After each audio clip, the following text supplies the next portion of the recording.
Clerk, call the roll. Terzinski, Here. Neely, Here. Parker, Here. Conlon, Here. Parch, Here. Peddle, Here. 6 present. Okay, at this point, I would ask if there is anyone who would like to participate from the audience before we begin.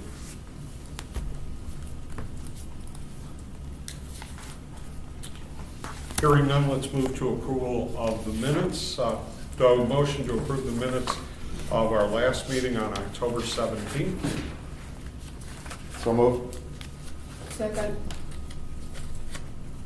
Any additions or corrections to the minutes?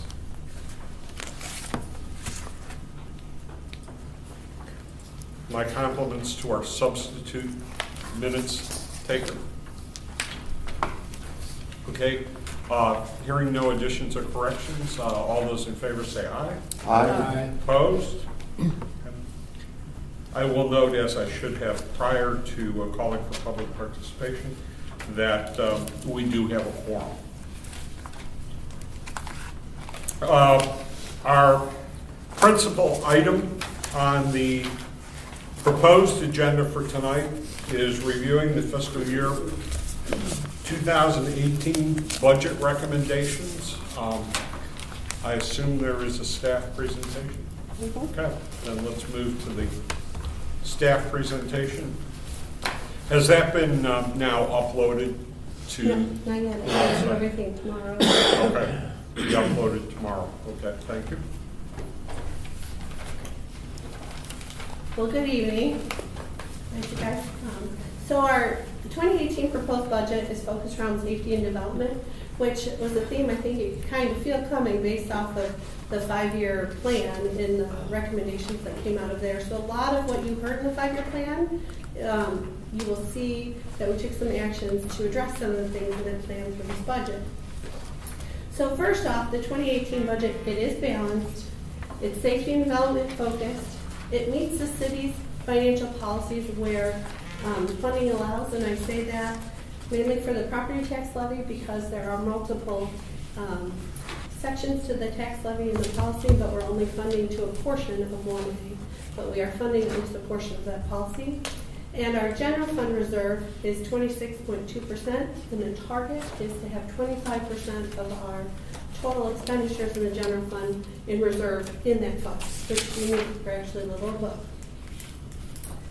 So the history of the general fund balance reserve, I wanted to show you that, you guys have been making great strides, especially since I'm new here, to see the very low year you had in 2010 and where you've come to today. That's really a big difference because you can see you're up to the 10 million mark in reserve balance here. So that's a good effort over those years to raise that. Historical revenues, expenditures, this is kind of showing where they are. They're usually fairly close together, and again this year we're there as well. There's a few one-time uses of fund balance that bring the expenditure total slightly above total revenues. So this slide, I apologize, is a little busy because we have a lot of funds. But what it's really trying to show you is the top funds. You have all revenues of $92.9 million. That includes the transfers between funds, because when we're looking at the big picture, that is in there.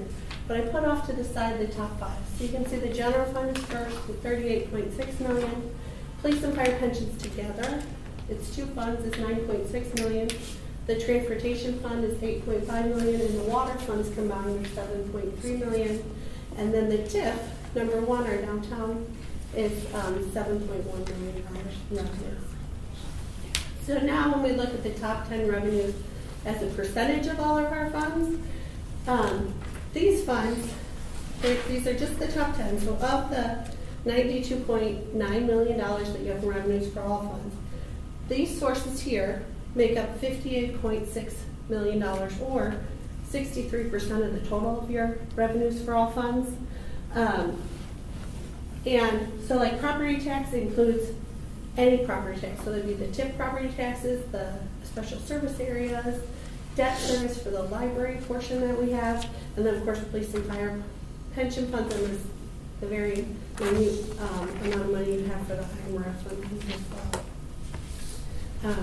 But you can see we do have, it's a high revenue than the home rule sales tax is also fairly high, but the grant funding is actually a little bit higher.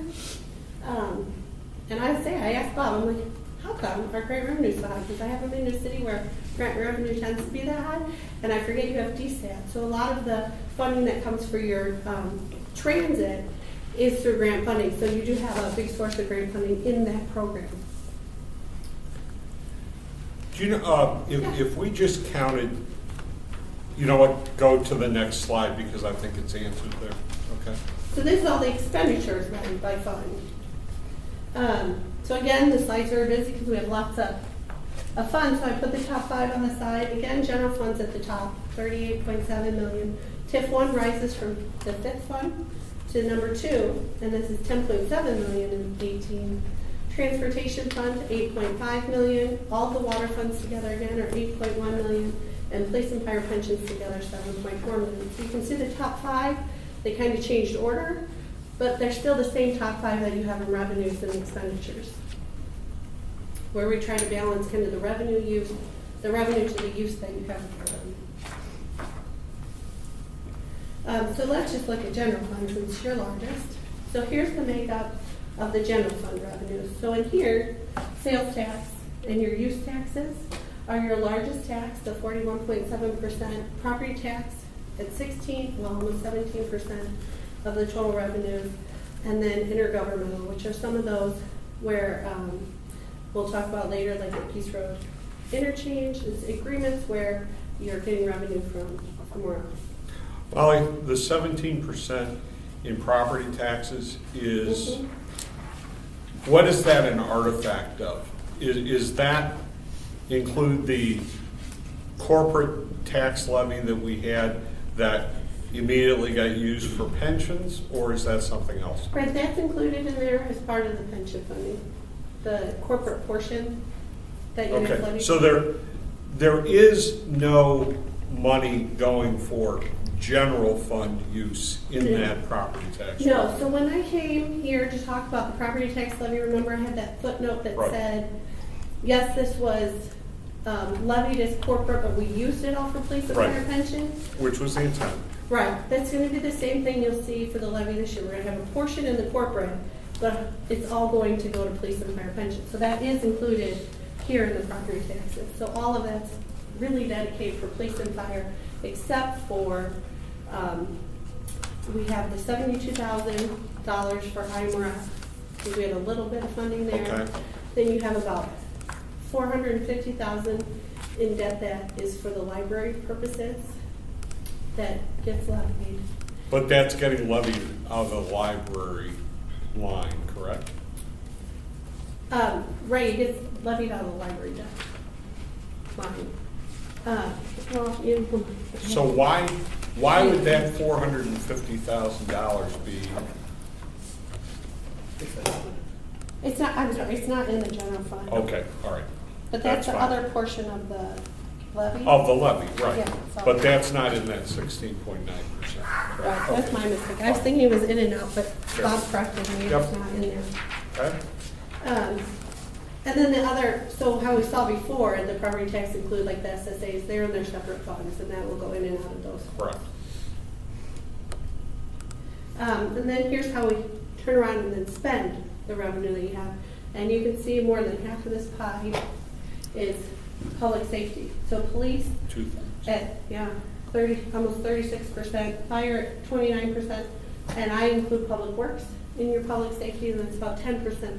So that's really where your funding is dedicated, is to those public safety sources. And then the rest will be more your other funds, kind of the administrative city manager or internal service departments like finance. We support public safety. We're more internal service in that way, but we're also front facing with some of the refuse collections and the water collections.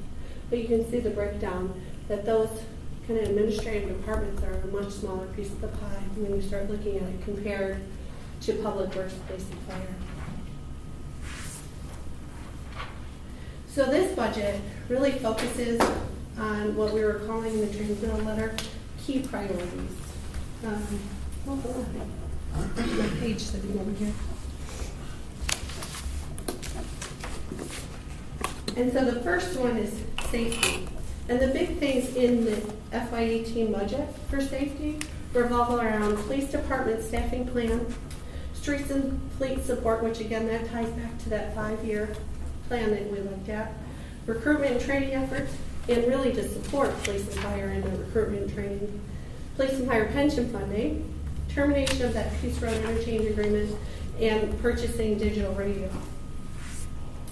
So for police and fire services, the key priorities were to support the staffing plan. And what the staffing plan is the police has done kind of a deep dive into where they need to be for staffing. And the end results of what they were looking at was how they have what I would call unserviceable officers, right? So you have officers that come to work every day and they're boots on the ground and they can actually be on the ground and work. They're not home with a duty injury, or it's a vacancy where there just is no one here to physically come and work. So they've been running behind kind of those staffing levels and working a lot of overtime. And from anecdotally, what I hear all the time, I've heard in other cities, is that more and more overtime puts more and more stress on the person. So then you tend to raise sick time. And then, you know, as they, if they don't take sick time, then you get some more duty injuries because they're tired and they've worked a lot more. So there's this kind of pattern that comes when we're starting to work people at a higher level. So the staffing plan is really kind of a 3-year plan to bring on 7 more officers to the police department, to get those boots on the ground so we can still be a more proactive department. The efforts like the targeted cops effort the police just did in the recent years where they went in and tried to proactively meet with residents and get words out like we're looking for this, or you know, and try to work with the community to be more proactive, to stop crime before it happens instead of reactive. When you have a smaller force to be out there, you start becoming more and more reactive and you do less and less of the proactive. So to do that, it would be adding 7 officers over 3 years. So it would be included in the 18 budget are adding 3 positions so we can begin the recruitment process. But the funding actually doesn't start till fiscal year 19 because we do have a few vacancies. So by the time we fill those vacancies, get them into training and then hire for the next 3, we won't have them ready to go live, and then we'll hire probably immediately in FY19 when we can. But to try to start that recruitment process ahead of time, because for police and fire it is a longer recruitment process. You have to work with the Board of Fire and Police, and there's a lot more policies we have to follow to do those recruitments, so it takes a lot longer than your average recruitment in other departments. And to do that, we also are, so it would be the 3 added in 18, and we'd add 2 in FY19 and 2 in FY20. So that would get to the 7 total officers over those 3-year period. We also need more support for the police and fire departments to get those recruitments out. And so there's an increase in half a position to bring the HR generalist from part-time to full-time to, one, really support those departments in those recruitment efforts, but also to try to bring a little bit more efficiency within the HR department overall. We also have the, oops, here I'm used to my touch screen, it's not working.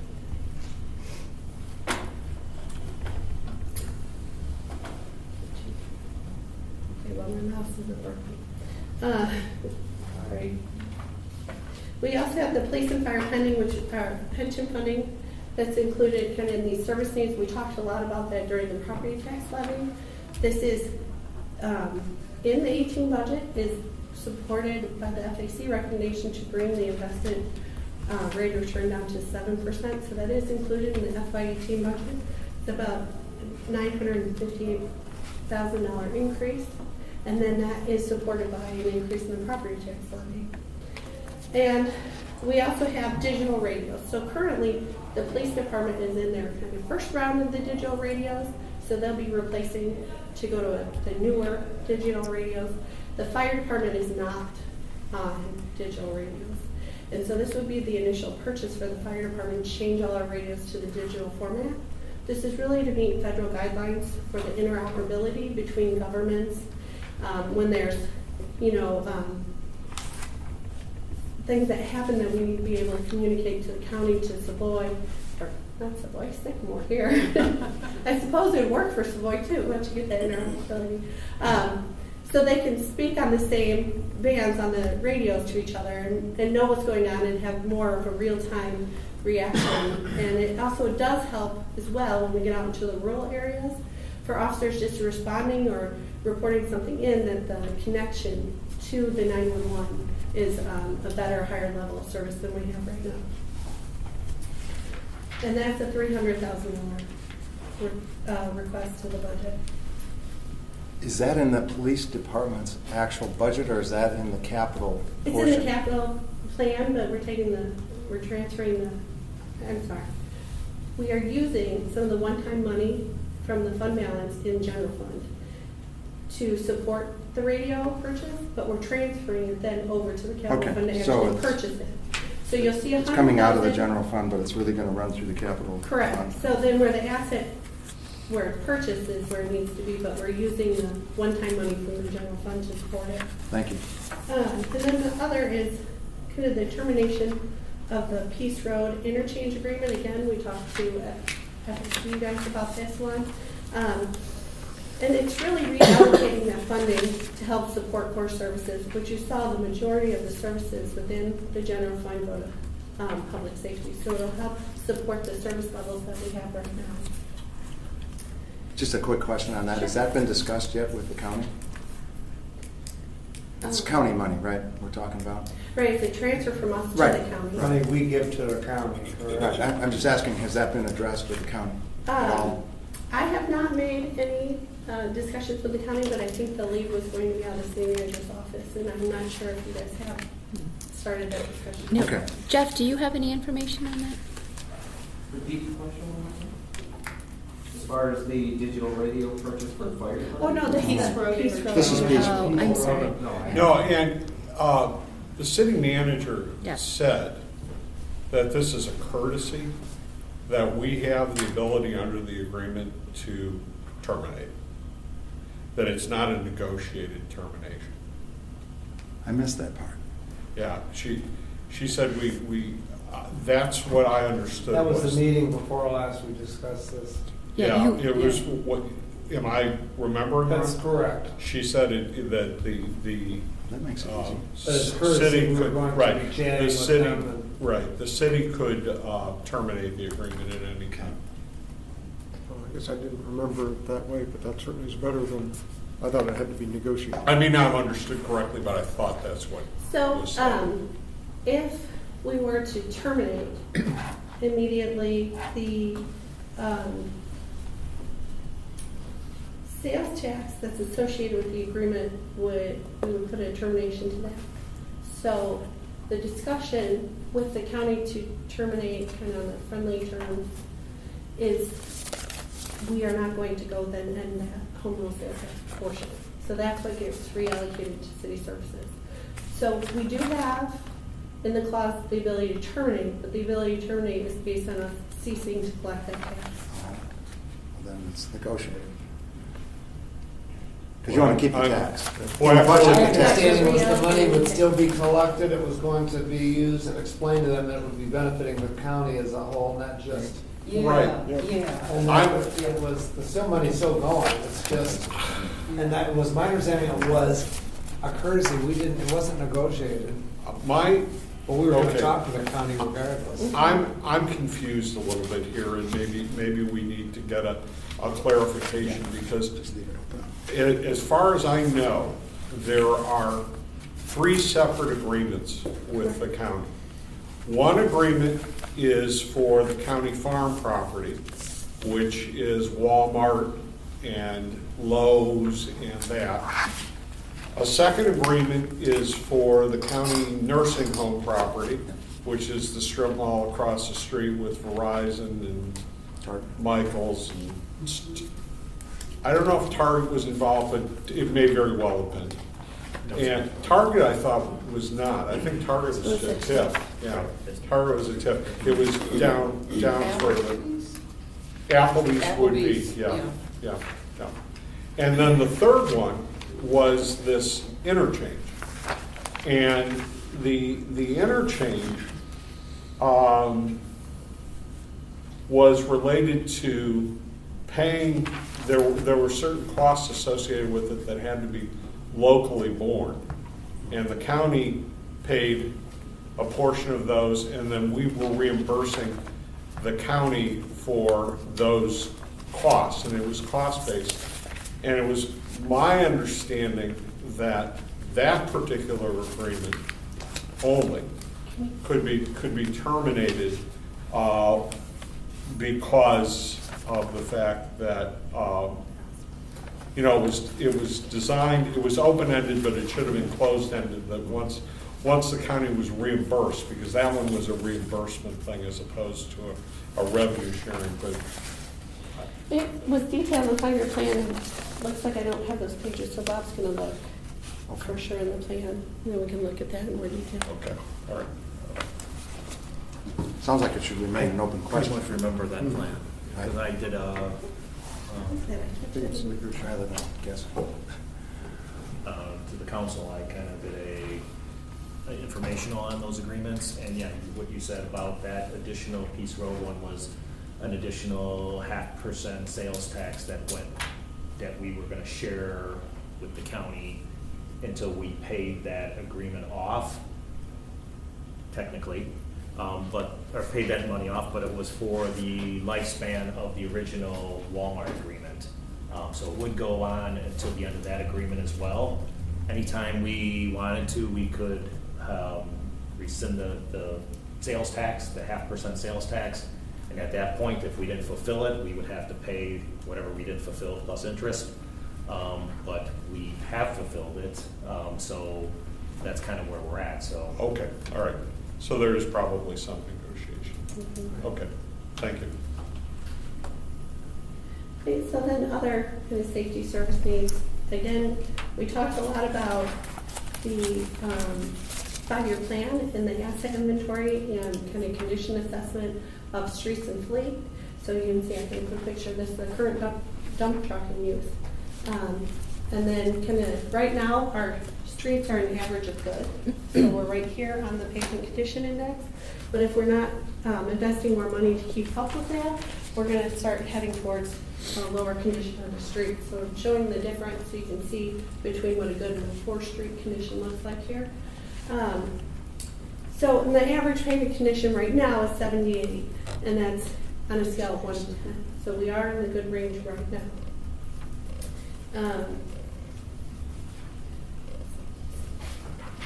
So we have additional funding to go towards the streets and fleet, and that's part of a 1% sales tax increase. But I'll go over that in detail with all the numbers on future slides here in a minute. But it will also help, to prevent that further degradation in the streets. We're also looking at using that money for the fleet. So you can see this dump truck is number 1 on our list to replace. So it is funding through that sales tax increase. We also have 3 of our aged squads being replaced. We talked a lot about that last meeting, on how many miles are on these squads and how they're being used. So there's an immediate need to try to get at least these 3 replaced and start improving the condition of our squads. We have the community development vehicle for replacement. It's currently the one, as I heard, that does not go in reverse. So that'll be good. They'll have a car that will go both directions. And a fire support vehicle. But we are looking in the future with this funding to begin to address more of the fleet's needs. But this is a good start for the first year. Molly, just so I can understand, so when we look at item G, this public works thing, 369,000, some of these others, so just from an accounting perspective and how they show up, they bypass the general fund altogether. Right, so the fleet purchases and the street money, so the sales tax increase for 1% would come in, and it's split out in percentages. So it's directly going to go to And they capital. would go directly to those 3 funds. So streets and fleet would get funding, and then general fund would get funding. I'll show it in a minute how it Okay, breaks out. thank you. Fine. Right, so all of the funding isn't necessarily through the general fund, Right. but we are trying to address things that we saw in that 5-year. Yeah, thank you. And then the next priority is development. Here you can see some of the good development that's been going on. It was covered in the transmittal letter. We have the Cornerstone project that every day I think has changed since I've been here for about a month and a half now. Sundog, you can kind of see how it was before, the facade improvements that went on that kind of infill project for the city. And then here is our Plaza DeKalb mock-up for what that'll look like when it's completed. And all of these will add kind of to the base of our taxable property to their building increment on the tax base of those properties. So in the 2018 budget, to continue kind of that development focus, we are going to update the comprehensive plan. It's a $100,000 project, but it'll be over 2 years. So you see 50% of it this year, 50% of it in FY19. We have the multi-year phase out in here. We discussed that in more detail last meeting. It is included in this budget. This was one of the things, Tom, that City Manager Emery said we would have stuff in the budget that we weren't able to we didn't make any adjustments to from last meeting to this one. So that is still included in the budget, the multi-year phase out of the TIF transfers, which what in theory it will do is it'll lessen the amount of money to support the general fund, but it'll keep funding in the TIF so we can put those towards development specific projects. So it'll help try to build that base. We have a TIF feasibility study of $50,000, and that is to do the study to see if the creation of the new TIF that we talked about last meeting as well is supported, and that would, what investment that new TIF can bring into the city. So we have the feasibility study in this budget to look at if that's possible. And we want to increase to achieve that high level of development we're looking for, we need to increase the support to be able to keep moving at a higher pace and get these projects in and through the city. And so there's an increase in administrative assistant and community development that will support the development efforts. And that's a $41,000 increase. They're going from part-time to full-time. And we're also trying to garner more use of our CDBG funding. So we're bringing the community service assistant who focuses on the community development grant funding from part-time to full-time as well, so she can put more effort into really using those funds, which will also, I think, then help spur some development in different areas. But this position, the CDBG position, there is an administrative portion of the grant, so now we're going to utilize that whole portion of the administrative grant to cover this position 90% of the way. So it's $63,000 increase, but most of it will be all covered by this grant. Aren't we getting the 15% today? But she's only a part-time position. No, so I'm you talking only about the get- revenue. When the revenue comes in, don't we take 15% off the top for administration? We can only take it in what we're spending it, so we've only been using a portion of it. We haven't used it fully, so we've applied it towards other projects. So you don't have to use the administration for administration, so we haven't used it fully. Okay. So this would be using that amount that we're allowed to use of the grant for administrative purposes, Okay. 100%. So that credit's not fully in our current net operating costs. Right, because she wasn't full-time last year, so this year, and in the FY18 budget Okay. will be. And so for every dollar that you do, that's a dollar less you'll be spending on projects. Right, but we haven't been fully utilizing, so we're trying to invest more into using all the project funding and putting it to better use. Okay, let me make sure that I understand that, because I thought I did. Okay, so there's a certain portion that you can use for administration, Correct. but you don't have to use it for administration. Okay. And in the past, what we've been doing is using a small part for administration, using the rest for projects. When we have projects. So, So have we been returning money to the federal government? from what I understand on CDBG, is each year is dedicated to a fiscal year in which they give you funding. Right. And as long as you can identify projects, even if you haven't started them, You you can can carry roll over. the funding forward. Okay, all right. So, my understanding is there's projects that are identified, we just haven't been able to get there and put some focus on getting those projects started and funded. So we have been using CDBG funding, it's just not the full amount in that year. So we're trying to be a little more aggressive in using the grant funding in each year. And to do that, we need someone to focus more on it.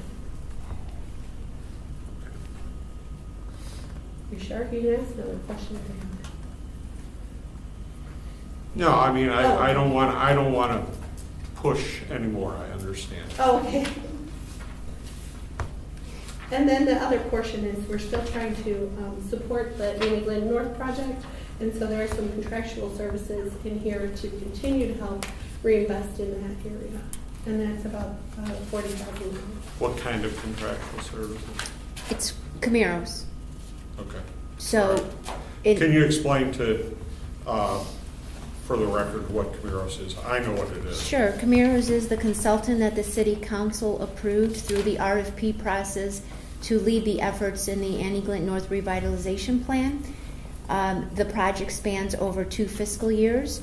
As most community members know, that the mayor appointed a task force that has already started to focus on the plan this fiscal year. So some of that money was budgeted for FY17, which is being utilized. The remainder of the Camaros contract, which the city council approved, is going to be expended in FY18. So the money that Molly is referring to is the money that is the second half of the project, which will be finished in FY18. They're planning and development consultants. Mhm. Camaros is a planning and development consultant Right. that is focusing on the Annie Glenn North Revitalization Plan. Right. And for the community, if you go on the city's website, on the home page of the website, on the left-hand side under quick links, you will have a quick link, the very top one that says AGN Revitalization Plan. If you select that, it'll take you to a page dedicated to the plan. The entire Camaros consultant RFP, their proposal, is included in that page. So for anyone in the community who wants to read on exactly what Camaros specializes, they even have references in communities they work with. Just go to the city's homepage.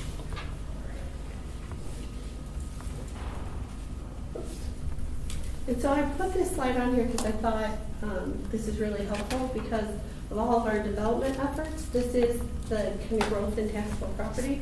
Sorry. Over the years, you can see though, in 18 was kind of the peak. We've come down in 2014, but now you're starting to inch back up, and there's a very small red line here. So if you're looking for Farm and Railroad, it really is there. It's just a very small portion of the taxable property. So I'm not quite sure if you can see it very well on the screen.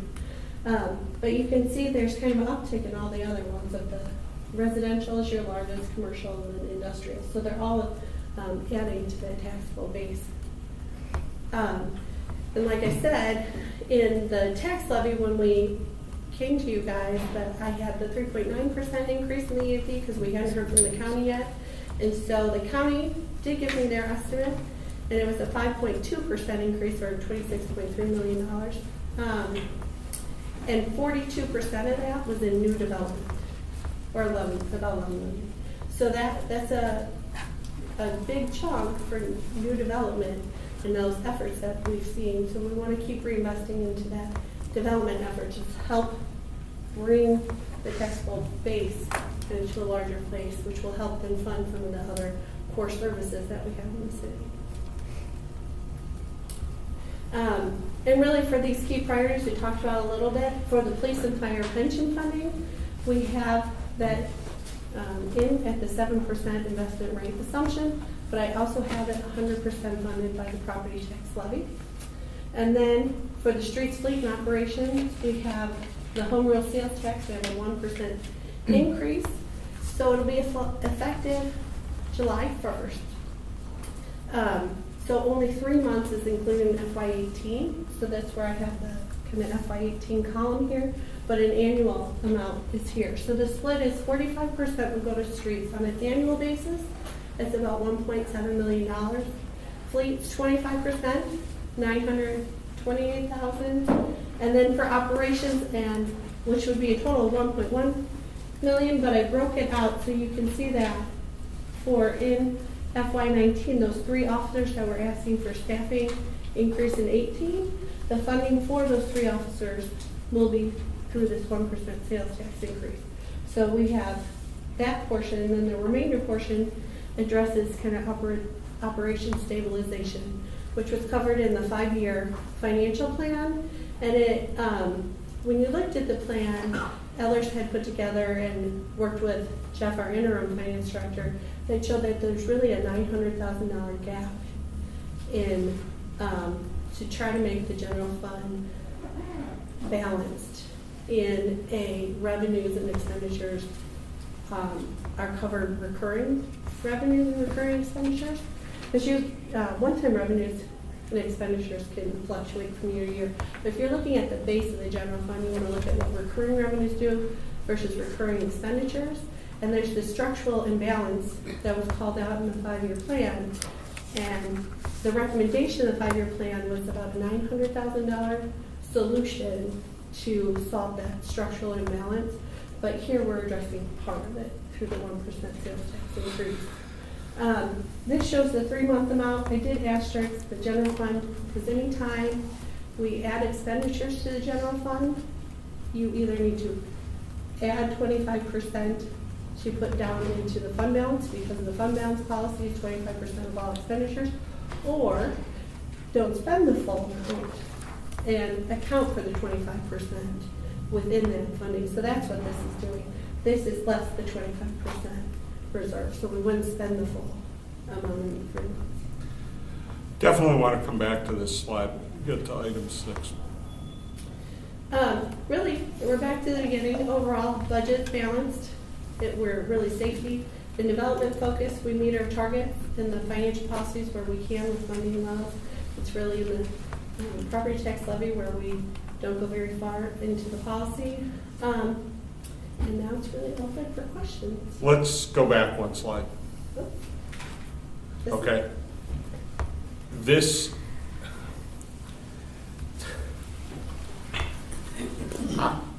I don't like the way that bullet point is phrased, meets the city's financial policy targets where funding allows. Well, you either have a target and you meet it, or you don't. We are not meeting the city's financial policy with respect to pensions. Because the property tax levy, according to city policy, is supposed to fully fund police, fire, IMRF, and Social Security. And so I don't want anybody to think that anything has changed. We're not fulfilling the financial policy. And in order to do so, we would need another $1 million to $1.2 million in property tax levy to be able to do that. Right, to fund 1A and B of the property tax policy. There are, I think, C, D, and E. So there's more after that. But Right. The first two. Exactly, with the priorities, yep.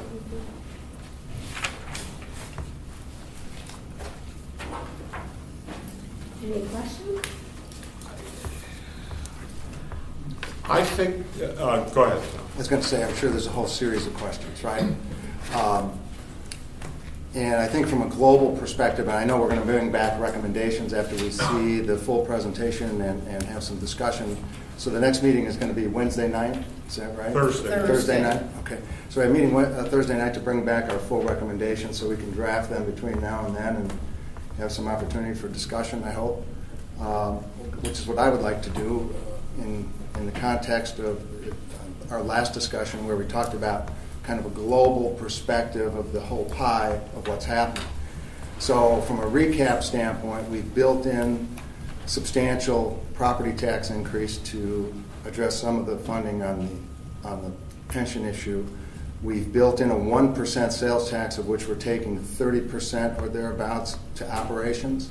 Right. So Right? total. So 30% is going to operations. So when we say we have a balanced budget in 18, we're relying on that 30% aspect. And I'd really like to take a presentation back down through each of the key revenue streams is an open item in my book. I've got a lot of questions about that, but I don't know if there's specifics that you have there that you want to walk through, the projections that you provided and so on, and how they compare to what's occurring and so forth.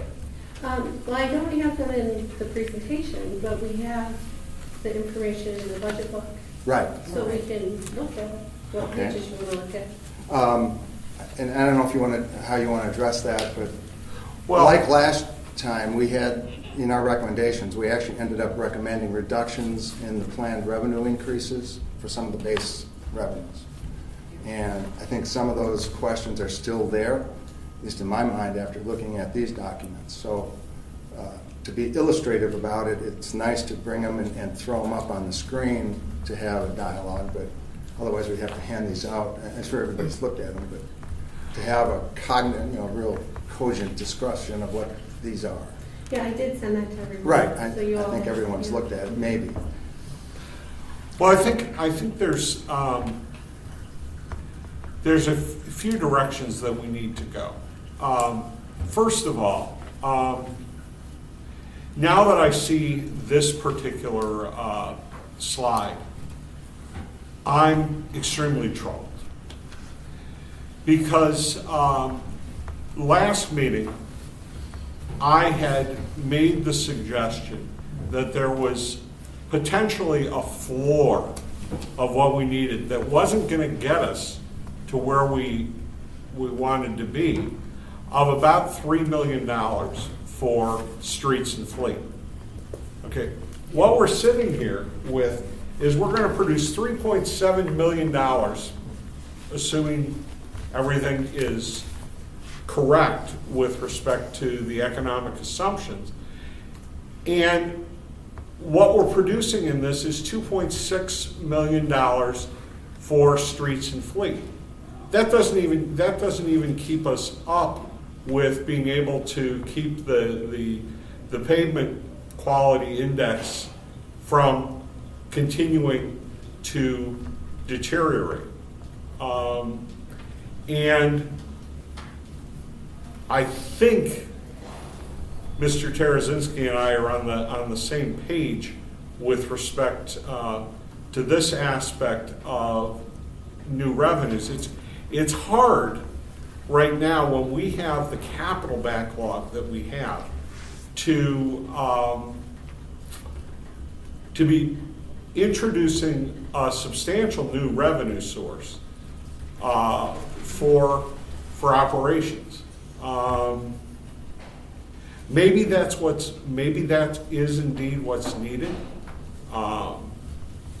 but we're in a situation here where, even if you say, okay, we need the 3 additional police officers, the operations stabilization is due to throwing good money after bad to some extent. That's what the operations stabilization is we couldn't get it stabilized in any other way than throwing some more revenue at it. And I'm the last person on this committee to not support revenue enhancements when they're necessary. I mean, I've certainly gone on the record with being willing to do that. But I'm not yet convinced that the revenue enhancements, in this case a sales tax increase, I need to be shown that that's part of our longer term package of what we need. Are there other questions? Because I have a Well, major I one. was going to ask if you were, in the comments you made just prior to my speaking, you were wanting to bring up those graphs. Yeah, I was hoping we bar could just charts. throw them up. Well, Aren't they available on the? if we've got a web connection, you could just pull Yeah, up you the could just pull 'em PDF you up. sent us. Right. And just pull them off there. Right. You know. Oh, yeah, I've got a question on those, before we move on, those 3 police officers being added. Yeah, she sent us out And it's probably not relevant here, but I'm curious. We keep adding staff and they keep going under old The whole budget. union. And I Oh, realize yeah. we're not having to do with that. That's what Oh, no, requirements and order, you know. the- I'm sorry, I can't hear Yes, your question yes, at the all. Well, I'm sorry, I'm doing the best I can. I said I have a And question then year-to-date. on 3 police officers. Maybe we should wait till they're done. No, I'm sorry. And we're putting more people on it. That's breathtaking to me. We're paying $600,000 a year for 3 people. And I realize that includes pension. What's being done that we're changing some of that? And most state and municipal pensions are getting changed, so we're not putting people in the 2017 into pensions that were planned in 1972. So for police pension, there's more than one tier.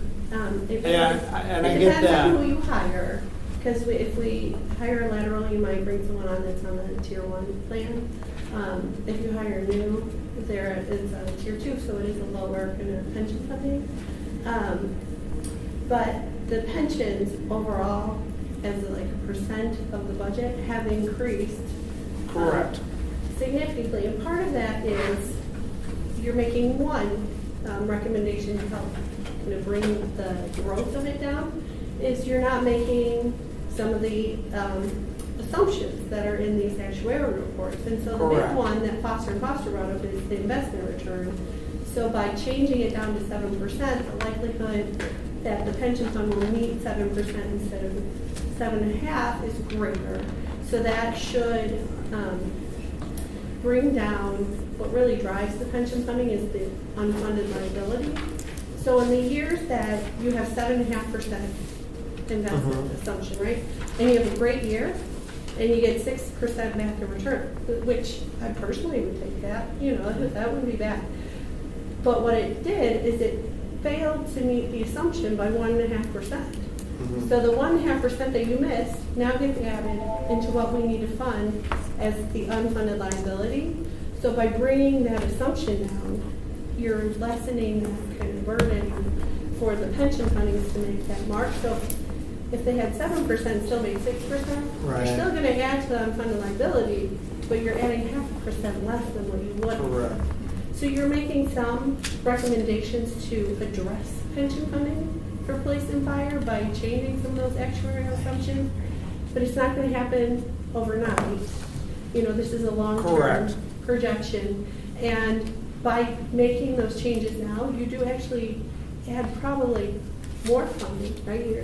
With the tax levy, we're adding more funding to go to police and fire pension now, but in the long run, you're going to spend less on police and fire because you're not adding to that unfunded amount you have to keep playing catch up with each year. So you're not adding to it as great amount as you would with a higher assumption. Yeah. So there's kind of more than one factor. So if you hire new, you can bring them in under a lower pension level because they'd be in the tier 2 plan. Okay. But there's no guarantee because we might hire a lateral that's in Yeah. the tier 1 and been under a pension. I'm just aware, the elephant in the room is the pensions, and so I question why we keep, turning, and I get that, you're right, we have the level system now. I'm just wondering if, I guess we'll get into it. We'll get into it. Remember the fact that it's about 25% of the pension that is associated with meeting the obligations of current or new employees. 75% of that pension liability or something like that each year, 75% of what we have to pay even if we didn't have a police department or a fire department, because those are accumulated liabilities Right. that we have to catch up on. We all, yeah. Now, that said, I think it's important to recognize that the numbers for 3 additional police officers, $587,250. That does not suggest in any way that each of those officers is going to get $190,000. Right, I'm not suggesting that. No, I'm making sure that we go on the Right. record for that. It That- does include pension in that cost. it It does includes, include yeah, the no, total. it includes all of those costs, but the normal cost of the pension, which you're not going to incur back pension costs for somebody that you're bringing in new, okay? I can tell you I adjusted for that. So I went and looked at the actuarial reports Yeah. and found the normal cost percentage, but I will say I added 10% to it for future unfunded liability. So it's not the full 50 or 60%, depending which pension fund you're looking at, that I only used about 40% of their salary as their pension liability. Whoa, wait a minute, okay. I think we're starting to mix apples and oranges here, okay? This is the FY18 budget, okay? The $3.712 million is the annual amount that you get from the sales tax increase, okay? Right. Okay? The 3 point. Okay, and of that, 1.67 is devoted to streets, 930,000 is devoted to fleet. Okay, then you're claiming here that $587,000 is going to the hiring of 3 police officers.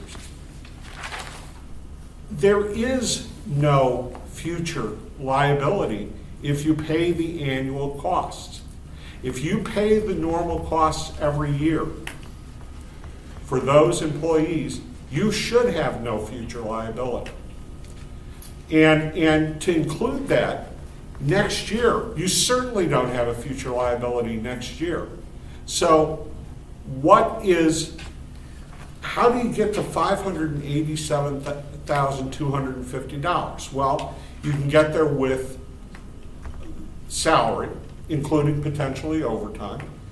You can get there by adding in benefits, the cost to the city of benefits. You can get in there with respect to any additional workman's comp or unemployment comp that you might have to pay. And Are the recruiting costs in there too? but that wouldn't be a recurring. No.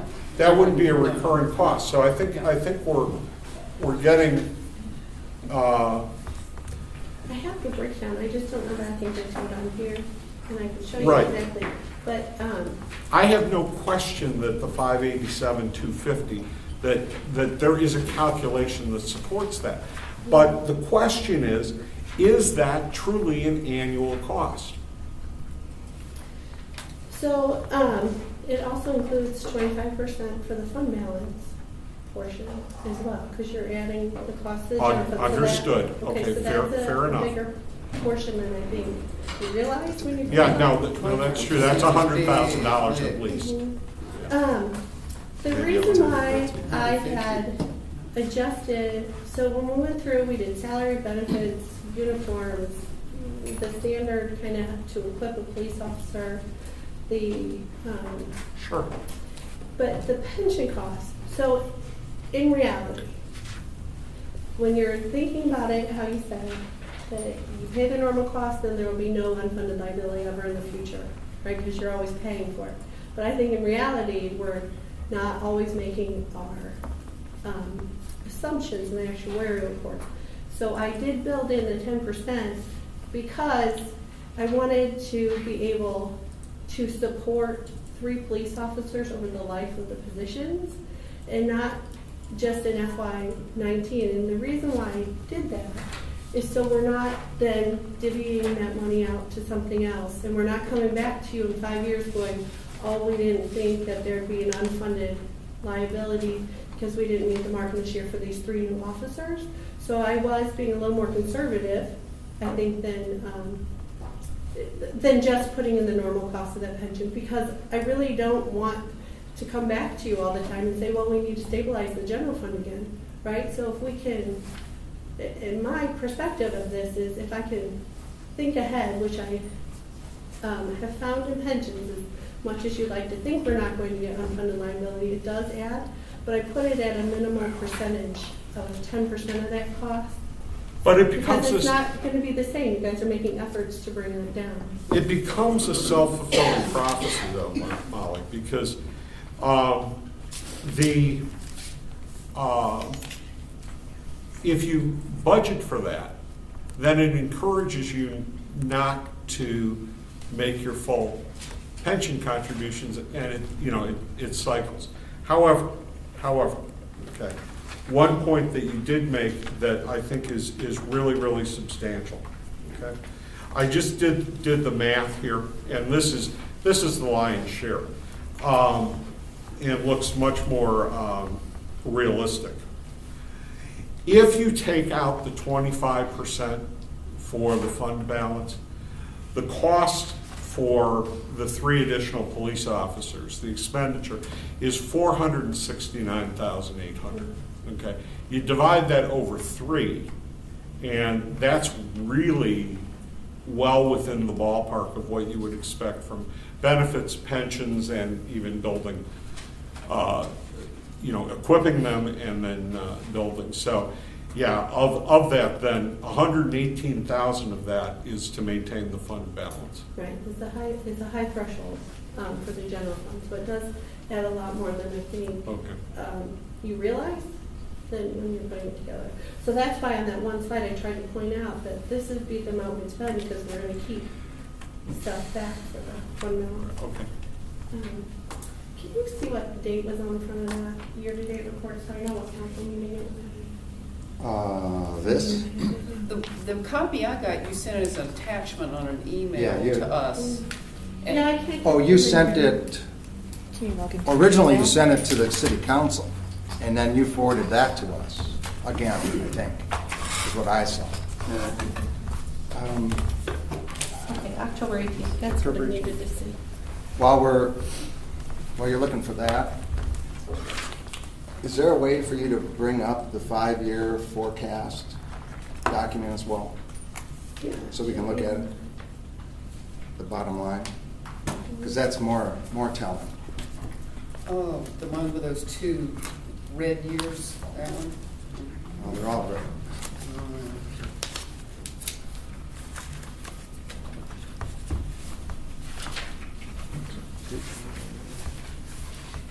This is the 5-year forecast. Yeah, 236. I got the year-to-date one, give me a minute on the budget. One thing that I did find very helpful in the assumptions, it gave a listing of how the increases generally were calculated, the percentages on things. That really helped me a lot. I appreciate those assumptions you included very much.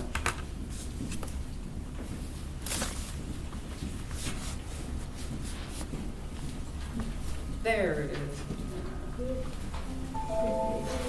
It's page 236 is the final page. That makes it easier to talk about.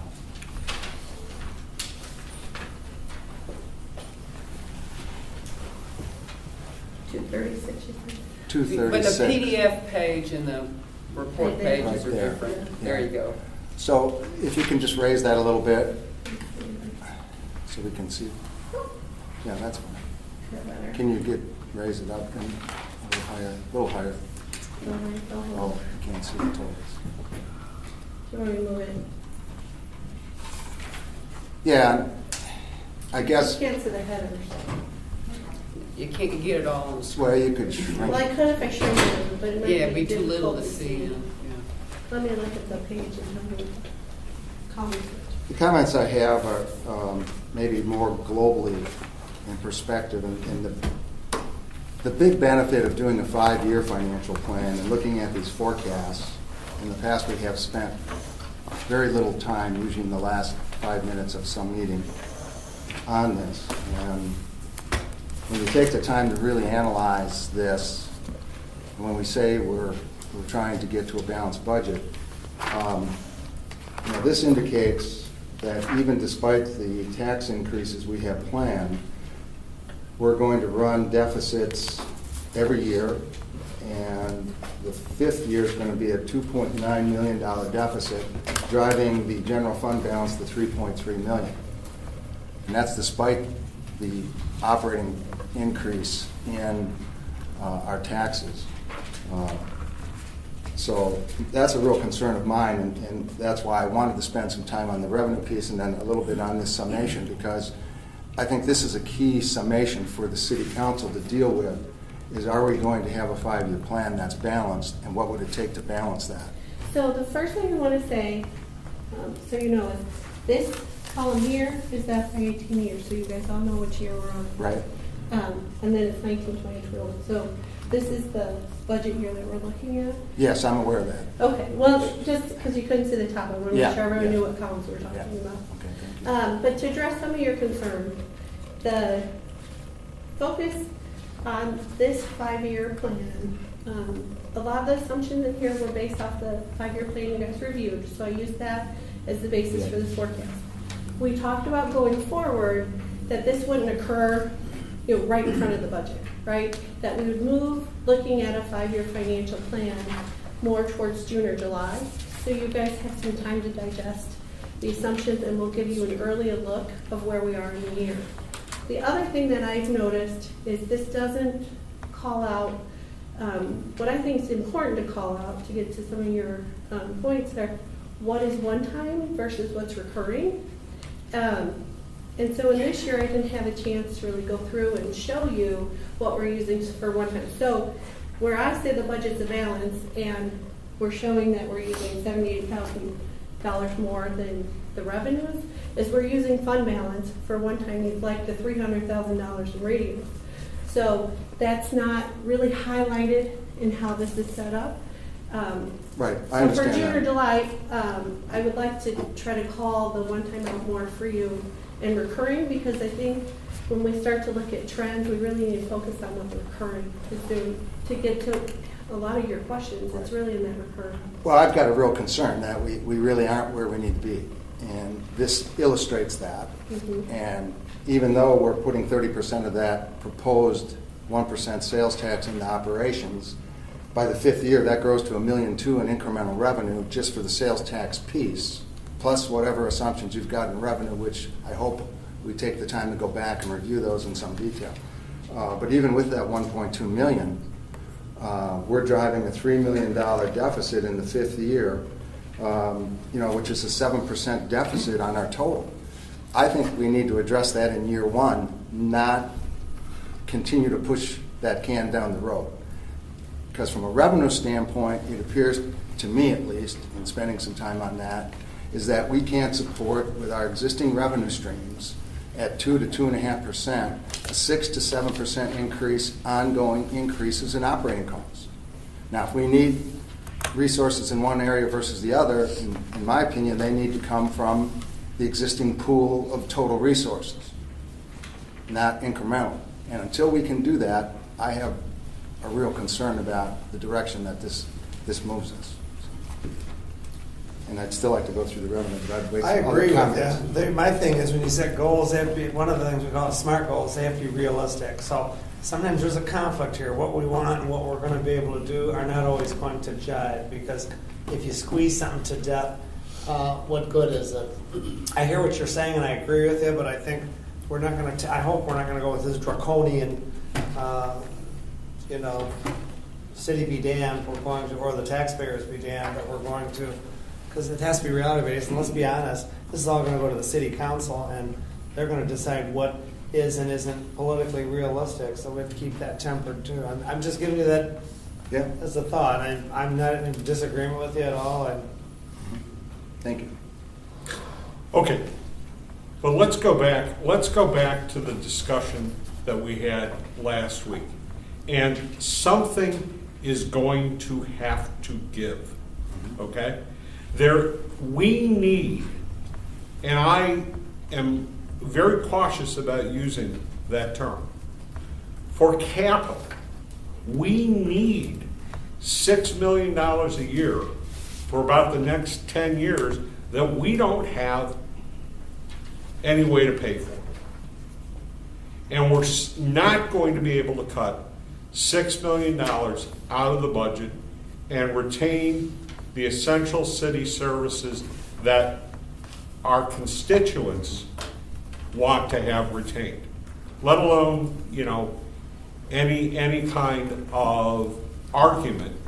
I mean, we're starting to cut into meat and bone. We're done with fat when you're trying to cut $6 million out of the budget.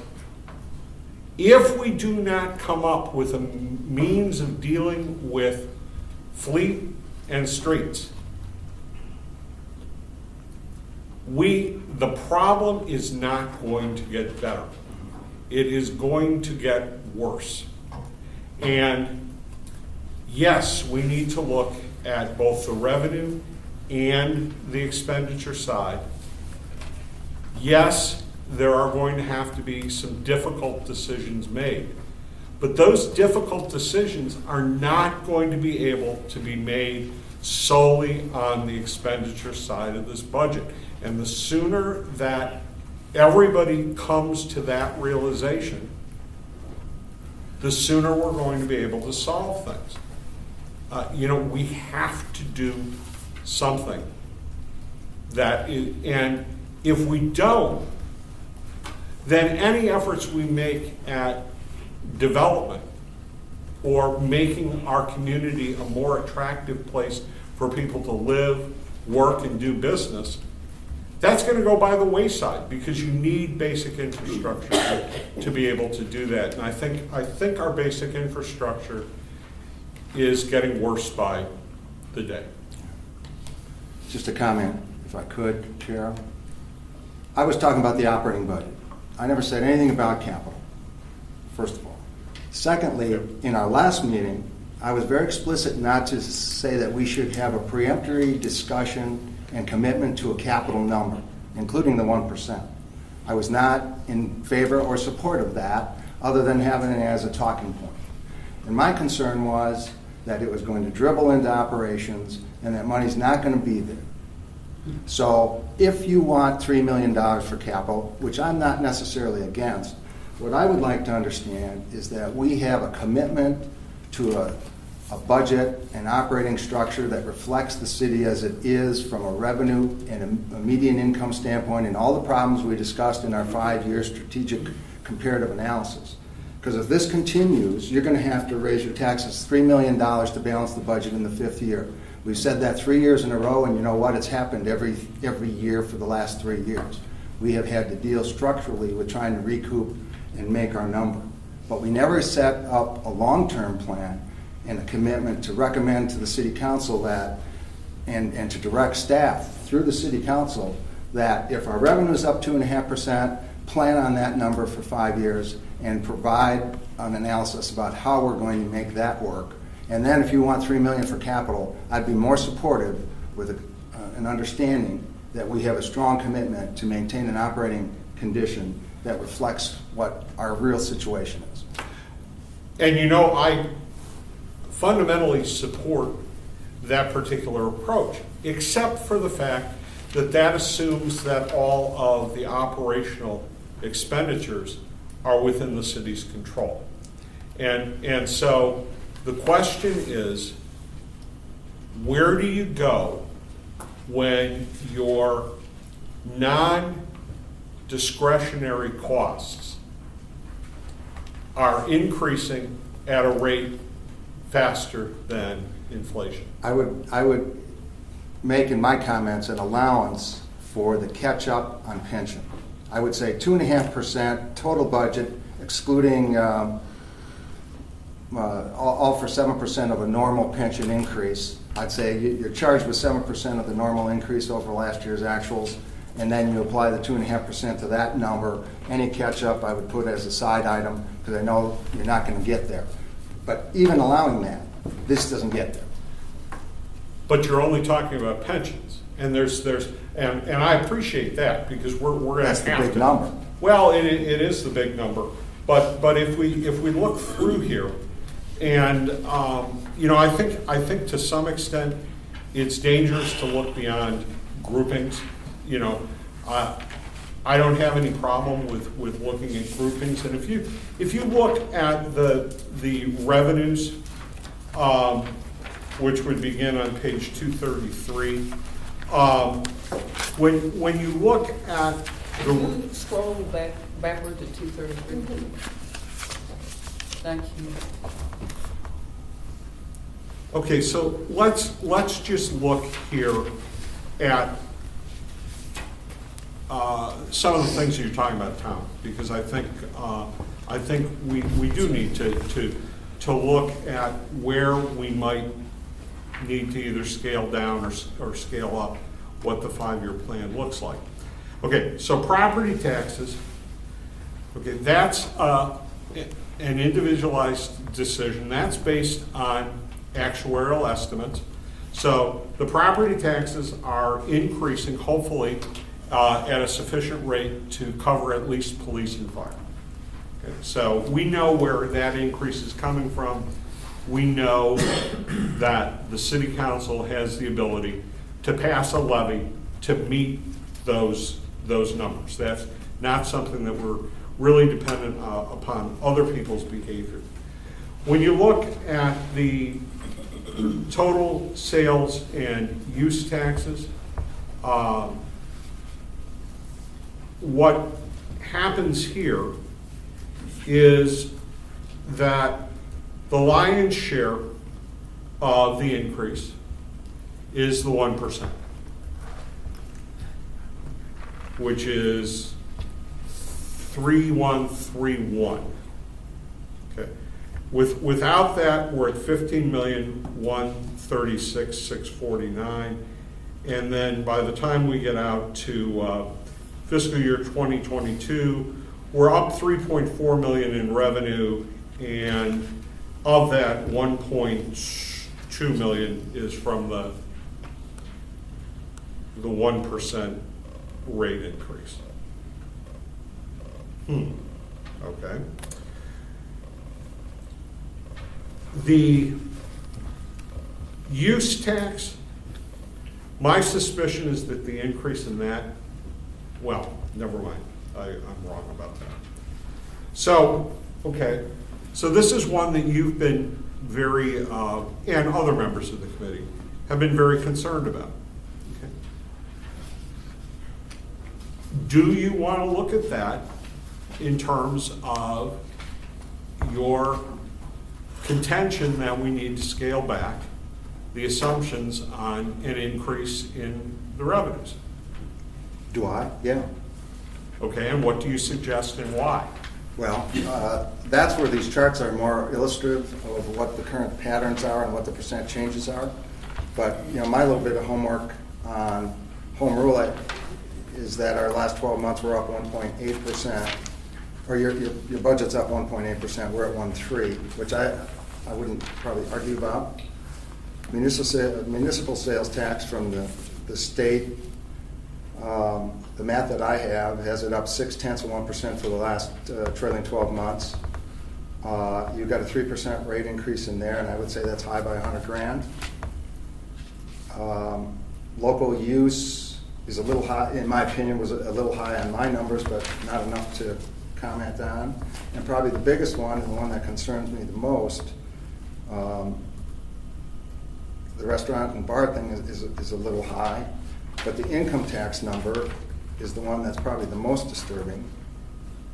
And I know that's a difficult one because you don't know what the state's doing, but based on the last 12 months, it's actually down a little bit, and you have 6 more months of the 10% holdback, right? That's part of the distributed funds. Right, so this accounts for it. So for the income tax, we look at the Illinois Municipal League as a good source. Yeah, and I'm just looking at the real picture of what's on that page, because those are actuals. And Well, Tom, we're jumping around here. Let's stay with sales and use taxes. Okay. Okay? And why would you make the claim that the restaurant and bar tax Restaurant and bar. would be What in- page is The first incorrect? one I said was municipal, that was $100,000 Was $100,000? on municipal. What about it? What my suggestion, and what I'll bring back in the recommendations would be that that looks a bit high. Okay, so for restaurant and bar, since I have that one up, Sherry, This includes opening of new restaurants, so we looked at the trend, but we also had some recent openings in other restaurants that weren't a full year in 17. So this does include additional sales from additional restaurants. Okay, So so there is some- let's just talk about that for a minute. And this is always a discussion when you get to what's incremental and what's just being transferred. Correct. And so when, again, I did the little homework on the 12 months, it's up 0.6%, and we've got 3% in the budget. What's up Zero- 0.6%? Well, I did the, this is first time buyer.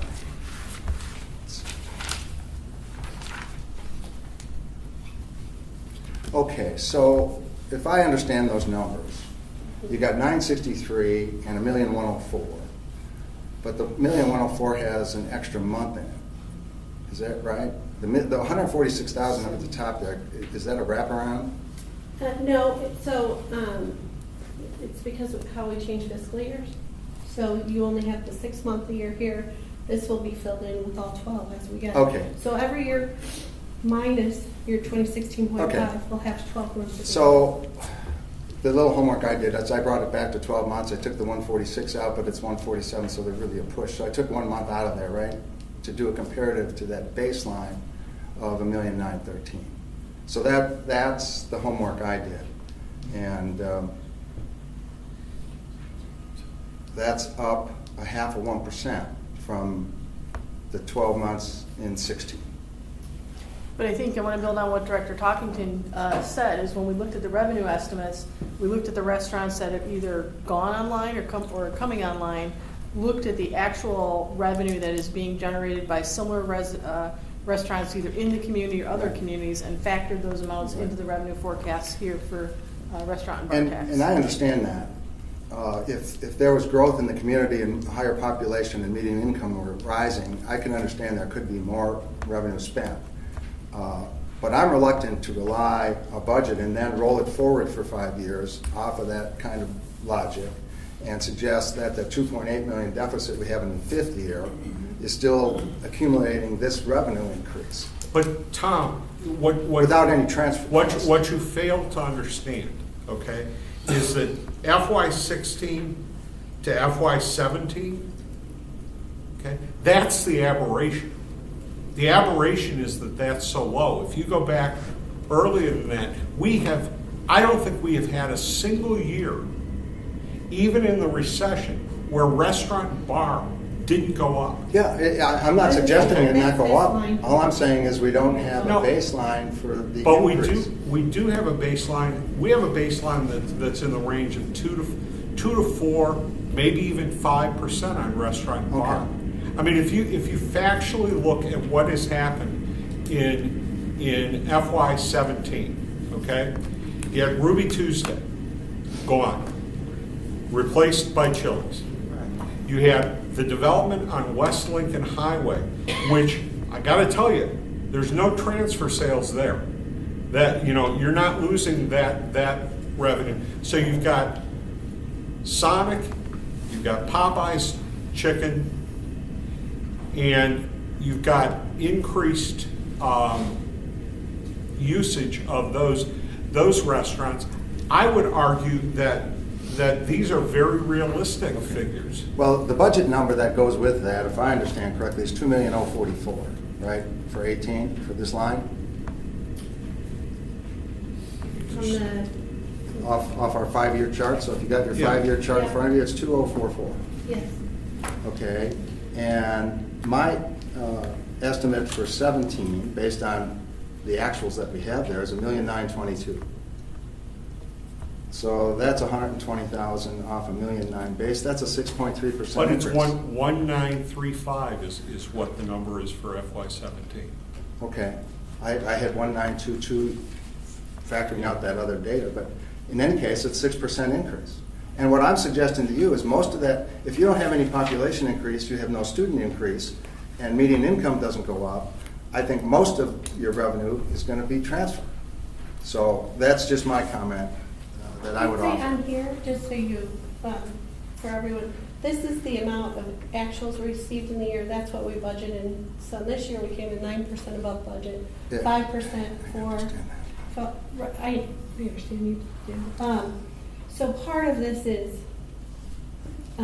we probably could have increased the budget to reflect how we've been coming in above budget in prior years. So this year continues that trend of being above budget and then adds to the new opening restaurants that we are seeing. So that's how that got calculated. I can share your point on that the core engine, the core source of this economic activity is, I guess what concerned me is I look at the dollars that are subject to sales tax, subject to restaurant and bar tax. You know, what's going to move that needle to support this activity? And I get a little concerned about increasing the tax rate, whether that really translates into higher dollars or whether it starts to put a pressure on sales, diverts them to markets where there are lower taxes, for example, or just, so that's the concern I guess I share, is that the economic engine is needing a boost. I would be extremely surprised if you don't see a significant, noticeable bump in November sales tax revenues, which when will we receive those? March. I will bet that there's a substantial increase in the November sales tax revenues because we already know that we got a bump the last time that the state football championships were in DeKalb. And we've got those coming up next month. So that in and of itself, and where are the closest places to the stadium? A lot of the places that are the new fast food places that are out there. So I'm willing to accept that we can have a 6% increase.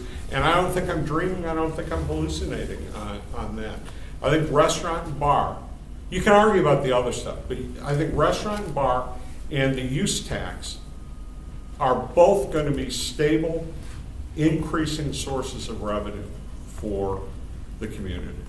I'd say anecdotally, what I've seen with food and beverage being from a different college town is that even during the recession, food and beverage tax did not decline, go down. and the big sources of revenue were where college students tend to eat. And I don't think what I've noticed in the college town there, and part of my, when we looked at assumptions for what we're going to do with this is a college town. We just read Northern's making efforts to try to bring in more out-of-state students, so that'd be more people adding to the food and beverage consumption. And that, I think the only time the city of Champaign saw a 0.5% increase was the 1 year it snowed all through December. Decrease? We weren't going out in the, it decreased 0.5%. So we're pretty sure students didn't go out in the snow, but I think there's some correlation to what we saw in the college town here there that I think kind of is mirrored probably here in DeKalb as well. It's a matter of judgment. I mean, nobody can say which assumption is right. We can talk about which one's more conservative. We can talk about why we feel that one assumption is appropriate versus another, but we're not necessarily. The biggest going one to move this whole thing along, the income tax piece is probably the biggest one to talk through, and then I'd like to understand that. And we can make our recommendations on Wednesday or Thursday when we meet as to what's needed. How are we gonna, now you said we discussed this, how does that happen? Through email, or you mean when we come back When and we meet come back again? and meet Maybe Thursday. on Thursday. And the income tax one, this is one, I'm just verifying that I do understand clearly. This is allocated from the state on a per capita population of the city, correct? The Is that census correct? Yeah. population, Yeah, correct. okay. And we have factored in some of the state's efforts to keep some of the revenue for themselves through the 10% decrease and how they've timed stuff like that. But really for income tax is the Illinois Municipal League does a lot of work on that, and they usually are pretty close with their estimates, so I have a good trust in them. I mean, I even tested it when you were like 1 cent off in Champaign, which was nice, to know that there's some reliability there, but we can send some follow-up information on income tax. So we're with the income tax, we're expecting a decline in 18 and 19. Correct? The forecast for 18, the budget is 4,418,000, is that right? 418. 4,418,000. Which is- What's our actuals for the last 12 months? 4,513,000. Next year. No, for the last 12 months, what's the actuals for the last 12 months? Oh, 4, 6. 4462. Well, if we Right. split the, is that what you're looking for, Tom? Yeah. If we split it What's- into those. Yeah. Because you got it back 2 months out, right? Yeah.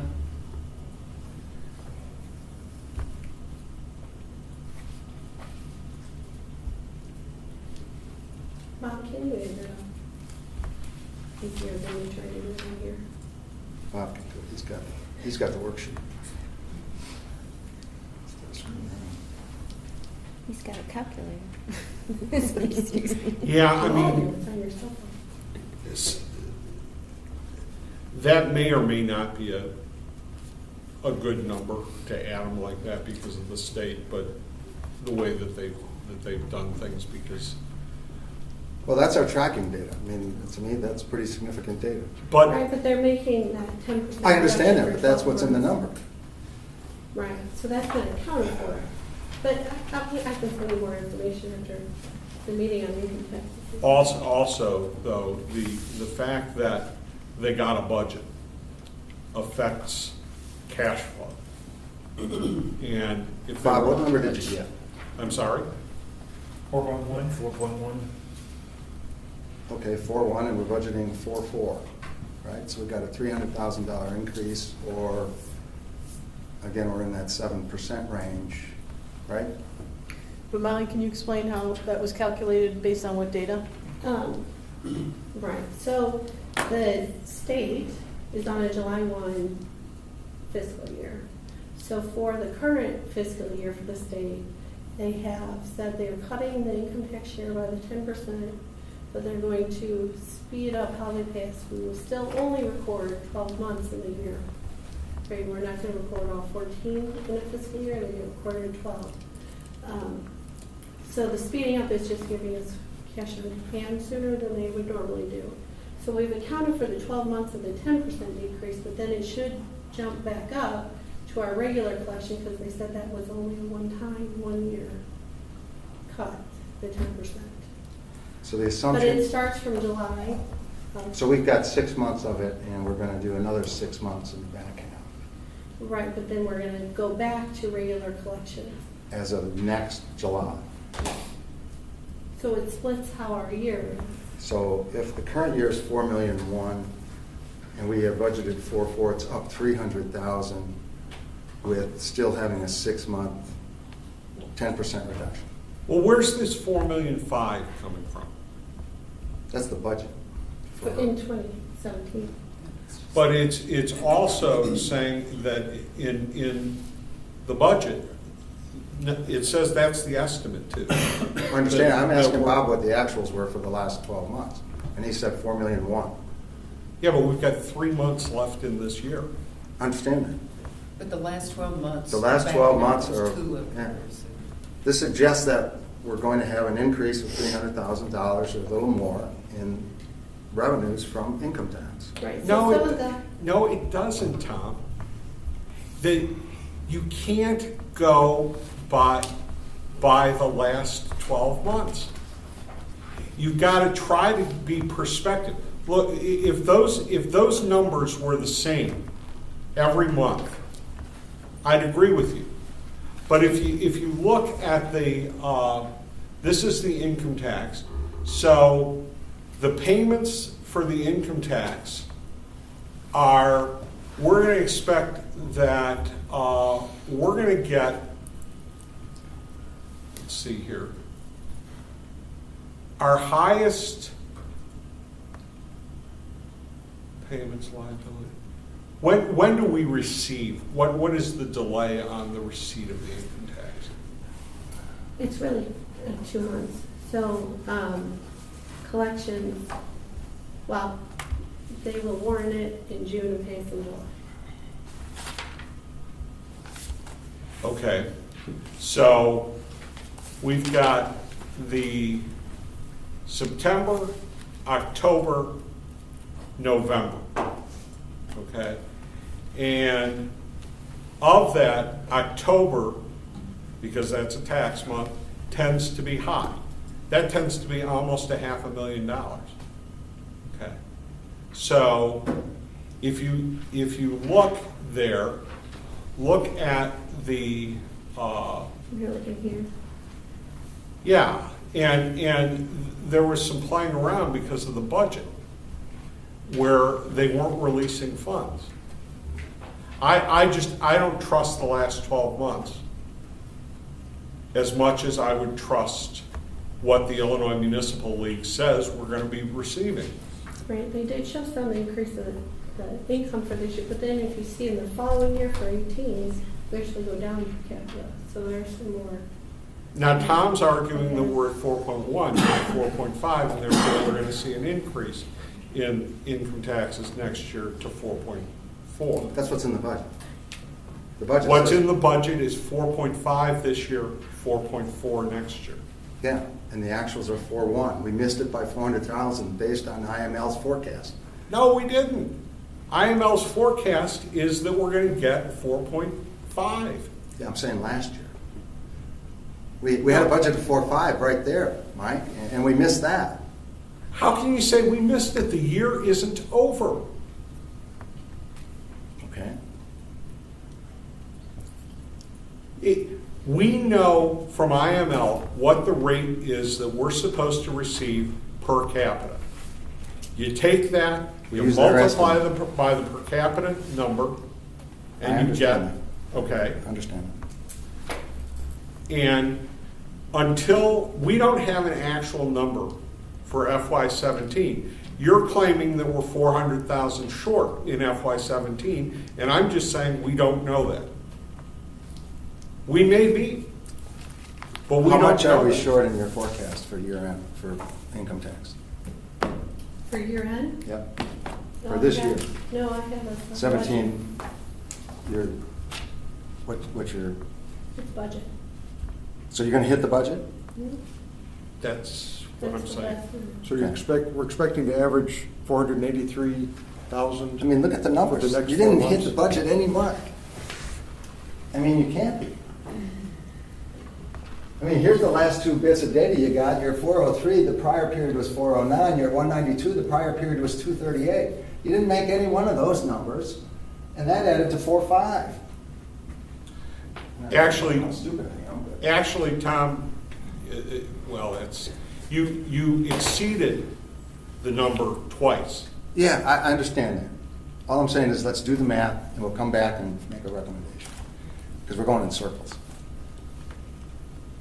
So are we? Now, what, do we- you know, at some point, okay, what you're saying is that you don't trust the numbers of the staff. No, I'm not saying that.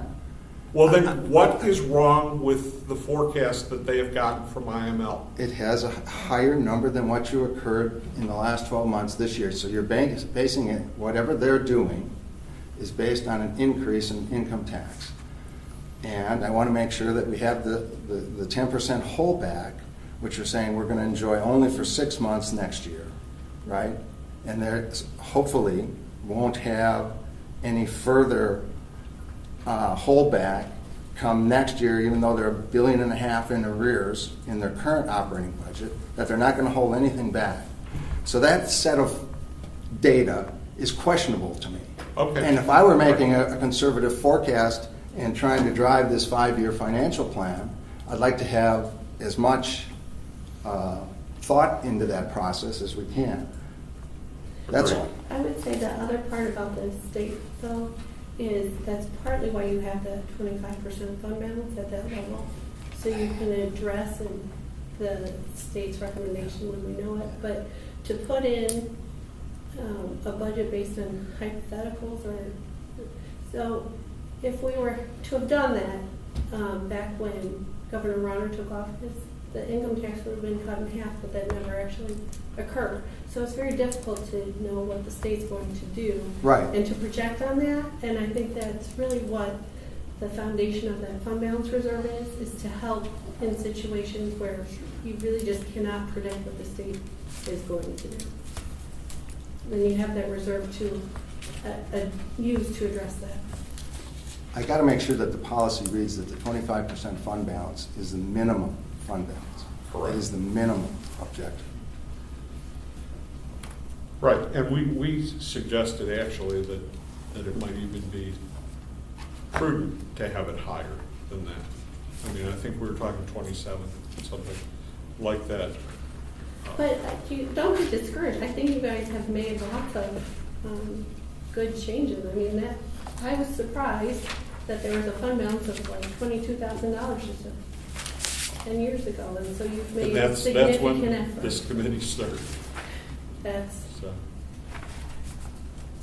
you know, I think you've got the two ends of the spectrum, and I think that what Tom's arguing is very prudent for a conservative approach. But if we come to the end of the year and we indeed have gotten $4.4 or $4.5 million, well, I think that we should have a plan for the fact that we need to revisit the assumptions that we're making with respect to those future revenues. I mean, I agree fully that we should be using as much in terms of real numbers as we possibly can. And I'm being a little bit Pollyanna with respect to the fact that I think the money's going to come through. But, you know, look at the library. As far as I know, they still haven't gotten their money. So this is Illinois, so Tom's probably right.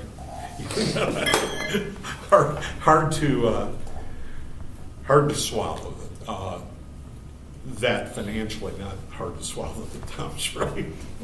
That's it. I think for me, the hard part is to imagine that we could average 483,000 in these next 4 months in order to catch up. And maybe there's some other things that Municipal League knows. It's helpful to know the root issues such as the 10%. When that goes away, we can mathematically calculate that. I suppose, couldn't we go to some population and per capita or the income numbers and do our math to see what it should be? Well, it has nothing to do with income. It has nothing to do with us. It's just That's it's that's just a what's so head count. stupid about this. Yeah. Is the state sets a figure as to what they're going to give you per person. It's not So it based on doesn't the matter income if in we're our a net count, you know? Yeah, so if you have, yeah. So it's not supposed to replace anything or to, It's it's still, based there's a on- big gap there, I guess, that bothers me. there is, Only 4 Dave, months. and you're probably, And maybe we know September. Maybe we actually have that information somewhere. If it's only 1 month delay. I think there's two issues you have to look at. You have to look at where you're gonna end fiscal year 17, but what are you gonna budget for 18? And what I heard Director Talkington talk about is what's gonna happen July 1st of next year and some of the changes. And so, just so all of you know, this is like a standard in local government operations of using specific IML recommended amounts. So this isn't just the city of DeKalb, these are municipalities across the state of Absolutely. Illinois that rely on these amounts. Yeah. And I would say, the other thing is the per capita is based on the last census number of the city. So if we've grown and developed in areas and added population, there could be a point where you would look to do a special census if you wanted to do a mid-year census review.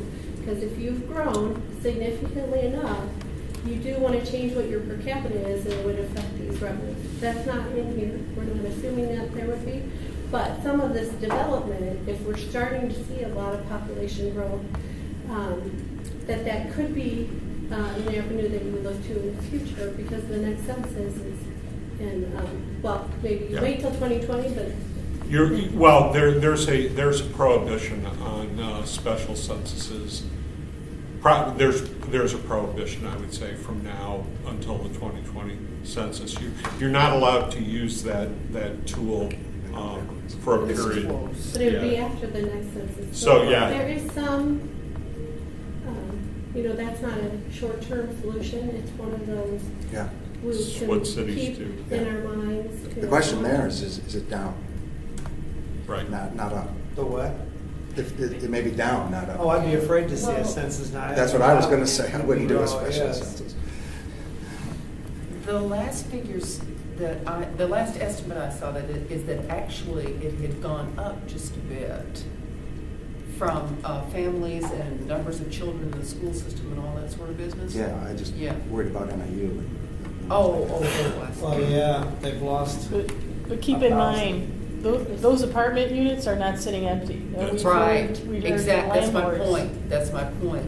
People are coming. And in the last numbers NIU had, they were pretty flat, and they were actually encouraged, and the freshman recruitment was up, which is a good sign, because the freshman figure is really important, and those were up. So I am a little encouraged by that. Yes. And They're retention's working up. very aggressively now. They've really Yes, they are. Yeah. upped their recruitment. I know that because we know somebody whose daughter just got a job there, so she gives us the Oh. fill-in and what's up and what's improving. So to me, I'm feeling more optimistic about Northern. And let's be real, all the schools are down except for ISU and U of I, but, so it's not just Northern that's been hit. But it'll be interesting to see how their new tuition strategy will Yes. play with. Finally, I know, finally, I've said for years, why don't the schools, but yeah, I know this has nothing to do with here. Well, it could. I think that's very smart. I think that was a very smart move. It faded there, thank you. All right, so we need to carefully look at each. What income tax others, Tom, that you were particularly Those are the concerned? main ones. I'll I'll try see to, which ones they were. yeah, I'll try to bring a handout so we got something in front of us we can actually do the math instead of trying to That'd be great, thank you. Eyeball it from here. eyeball it, yeah. Yeah, I think that there are several groups of revenue that they've assumed are flat. And so I think that's, if you look at licenses and permits, that's flat. If you look at intergovernmental revenues, that's flat. I would For say the so. most part. You use graphs, and I'm visual, sometimes that helps me sometimes when I see, that's what you were talking about, right? Some of the. Service charges is going up, but not because of planning and zoning. I'm sorry, Mike, what were you gonna I say? was gonna say, the future years of the forecast in this one, I really looked at what they had done in the 5-year plan. So it was really like, if you look at the revenues, it was 5% for the police and fire pension annual increase, 5% in use taxes, 2.5% in the sales. Right. But everything else was 1.9%, which would include like video gaming. And I think that 1.9 is probably low for that one in the future years. And so, by bringing this into like June and July, gives me and the staff and finance and work with senior manager's office and get more feedback from development and the department that we could probably do more like individualized projections on some of these revenues that will help than just saying all other revenues are 1.9%, and that's what this is showing. So there might be some adjustments in there, like if income tax isn't performing on this forecast, it might actually be a different tax that is, because I didn't estimate that one as high as that one was showing in the forecast.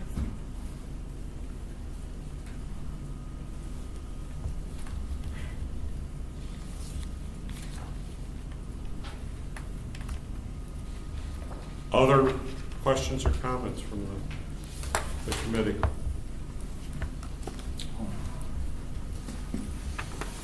I think that helps understand 1.9% growth in revenue was kind of the core number used. Right.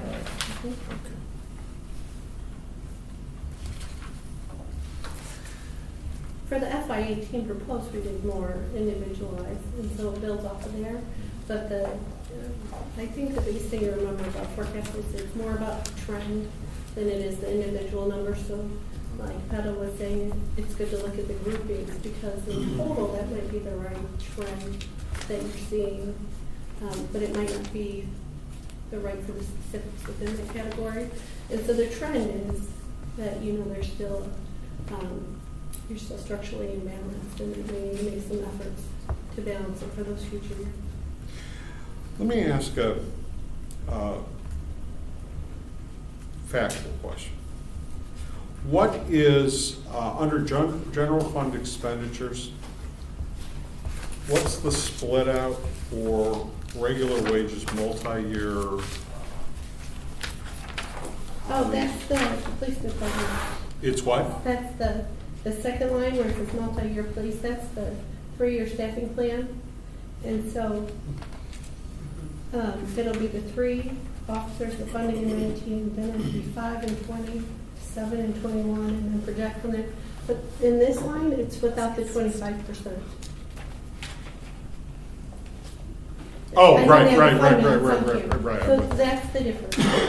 So, all right, so those are new in addition to the regular Right, wages. so I called those, the police officer, the police staffing plan out separately so you guys could see how that would come into play into the forecast. Okay, so the regular wages will go from 15.4 to 18.0 over the next 1, 2, 3, 4, 5 years. Correct. Okay.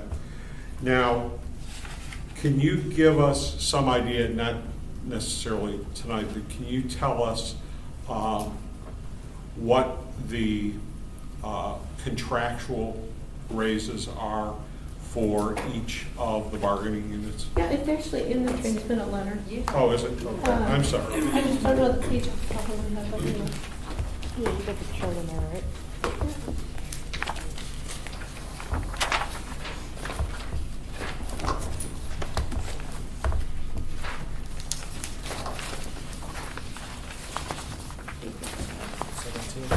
Page 17, other transmittal letter. It has each bargaining unit and then the non-bargaining on each side. And is that, would that be under the budget and annual report tab there that you've got up so folks Oh, yeah, here could probably. see it? Yeah. Thank you. It's just so handy to have it there.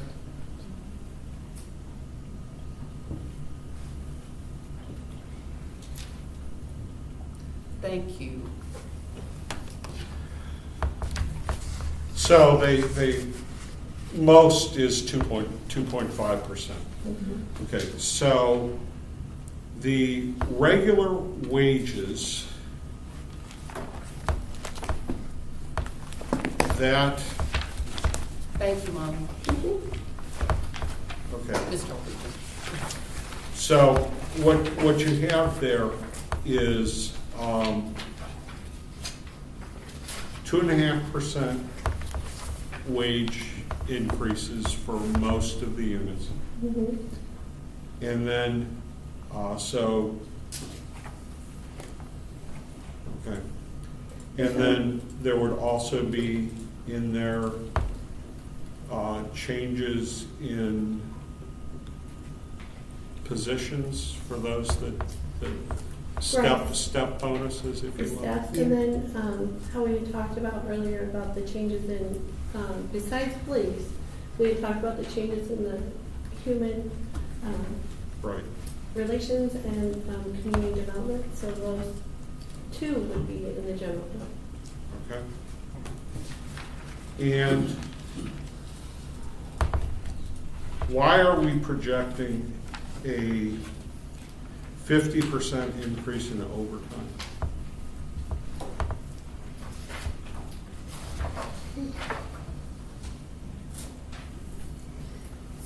of that is based on what we're seeing and what we talked about with police earlier, that they've had vacancies and due to injuries, basically the people who, the boots on the ground that can't actually go out and serve, and then there's some that happening in the fire department as well, so they're seeing some increased overtime needs. This, however, did not make an assumption for overtime going down with the police in the forecast. That's what I was. So I do think that that number could come down. It's just, I think it's very early to try to predict it because they have a lot of vacancies to fill. So I did not adjust that number for that. Okay. But All right. that could be one That's of the fair. areas that will help balance the. You would hope that it would. Mhm. Okay. I do. I think it will have some effect on that. I think it's too early to really try to tie a number to that.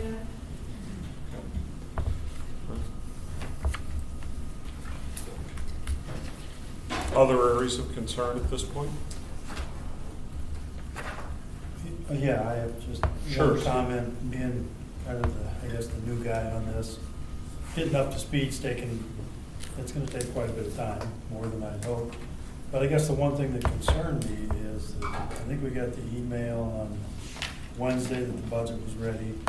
I had them printed up, they had one ready for me Thursday. I was gone Friday, Saturday, Sunday. So really the time to go through this doesn't give you a lot of time to really dig into it. And I don't know if that, anything can be done about that. And Tom mentioned that we're supposed to have our recommendations this Thursday. That's a pretty short period of time, at least for me. I mean, the people that have been here a long time, have looked at this. That's why I asked, when are we discussing this? I would Right, say yeah. probably next year we'll have a budget too earlier, but part of the delay in getting the budget was actually getting me hired and in place, so we delayed part of the budget process just for me to get here and get up to speed as well with the city of DeKalb. So there was a delay this year. Now- So next year you'll probably get a little bit earlier. I'll be ready next year. Yeah, well, in fairness, Steve, this is no matter how much time you spend on this, you're not gonna make it through every line item of this before the next budget Yeah. comes to us. So the key thing is to really concentrate on the transmittal letter. That's where the staff is supposed to give you guidance as to how to read the budget document and Tom's suggestion of making sure you look at the revenues and the expenditures. The main area, not exclusively, but the main area you're going to want to look at is the general fund. I also feel that this is extremely helpful because it's explained. Something else that I think is extremely helpful to understanding what's going on is that if you flip to the very back of it, they've got the assumptions laid out and they do it for the expense account, a broad brush for the percentages they're expecting in revenue changes, expense changes, and they also make it very explicit that this is being put together as a tool to try to think through what's really going on. It's not meant to be this is absolutely what's So look at the first six and the last six. Yeah, there you go. Everything else. Yeah. Well, and that Really starts on super page helpful. 237 for those who are Yeah. looking for it in the budget document. This is one of the things that is very nice about this particular document, and I encourage anybody that's interested in the city's budget to look at the whole thing, because this is a pretty self-contained document of the finances of the city with respect to financial planning. The 5-year financial plan is in this document. All of the financial policies for the city are contained in this document. And when the city publishes the budget, for sure the financial policies are going to be in there so that anybody who is using that document knows what the city is supposed to be complying with, both in terms of the staff and the elected officials, in terms of the policies of the city. And what that does is it provides sustainability and continuity as you go through changes in leadership of the various groups that contribute to the city in any way, and that includes nonprofits, residents, businesses, and the like.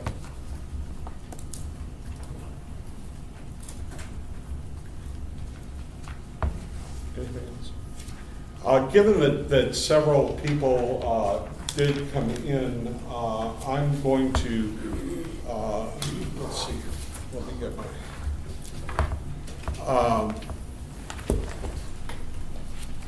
number 6, we will skip in the interest of the full discussion of the revenue side of the budget. That provides us with the requested information, which was how much would a 0.75% increase in the sales tax raise and be approximately 2.8 million rather than 3.7 million. At this point, I would like to offer the opportunity for public participation again, even though we did it at the beginning of the meeting. There was no one who chose, but if there's someone who would like to participate by comment, I would welcome that. I have a question. Thank you for allowing that. The last meeting that was held, it had been my understanding, and I've talked to Alderman Burbick about this, that a lot of discussion was going to take place regarding TIF.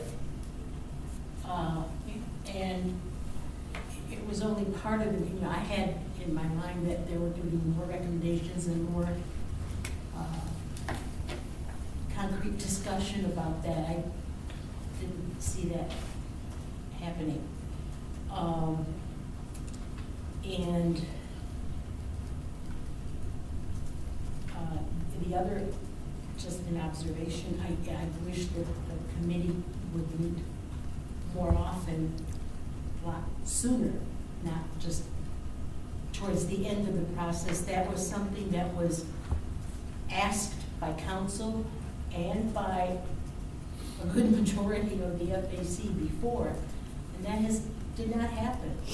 And you don't have to have all staff there for the committee to meet. They can meet on their own and Well, kind of give them an opportunity, like this nice gentleman, Mr. Parker, to have more time to understand and kind of go through this on their own. They're perfectly capable, and I thank you all for doing this. It's not easy. We did start meeting in August. We would like to start meeting a little bit earlier next year. And in our discussions, we also would like to have the 5-year financial plan. It will be enhanced next year, and use that earlier in the process to give input as the budget is being developed. But I appreciate that. In addition, on the TIF, there's going to have to be far more discussion. Jim? Because, first of all, as was pointed out earlier in the meeting, we're not even to the stage where the city has started the TIF qualification study for a new TIF. And what happens with the existing TIFs is going to be dependent upon the outcome of that particular study. And there are going to be questions, as Mr. Tarazinski asked many at the last meeting, about what was going to happen with respect to the funds that were in the TIFs and how that would work. And Mr. Michnick answered some of those, but we really don't have a lot of information beyond what was presented the committee has not been given much information beyond that, which was in the packet. And, I would hope that there will be an opportunity to weigh in on the new TIF. There will be a public hearing process for that, as I recall. And so that's an appropriate time. I appreciate you saying that. There seems to be a reluctance on the part of staff to bring forth more information, not only to you, but also to the council. Well, you really do need to wait for that TIF qualification report. I was a little bit concerned, and this concern was put to rest. I was concerned that there was an effort to approve the TIF before the end of the calendar year, and that is not the case. It will be in early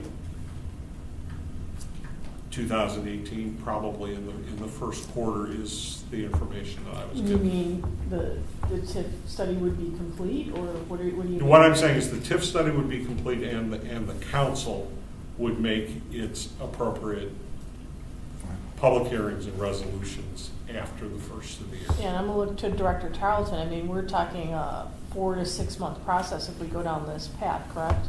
Correct. I think we're Yeah. hoping to have bids and get those to the council for consideration at the end of November, and that would then begin that 6-month process before we would know whether it's qualified. I was just saying, Yeah. my only point was, this is a process that is moving much more deliberately than one may have thought by some of the news articles that have been published. There's a process. It will not be compromised from what I understand, and so you're probably looking at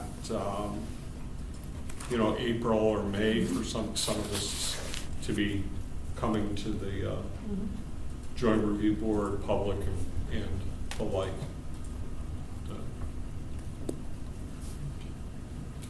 Other comments from anyone?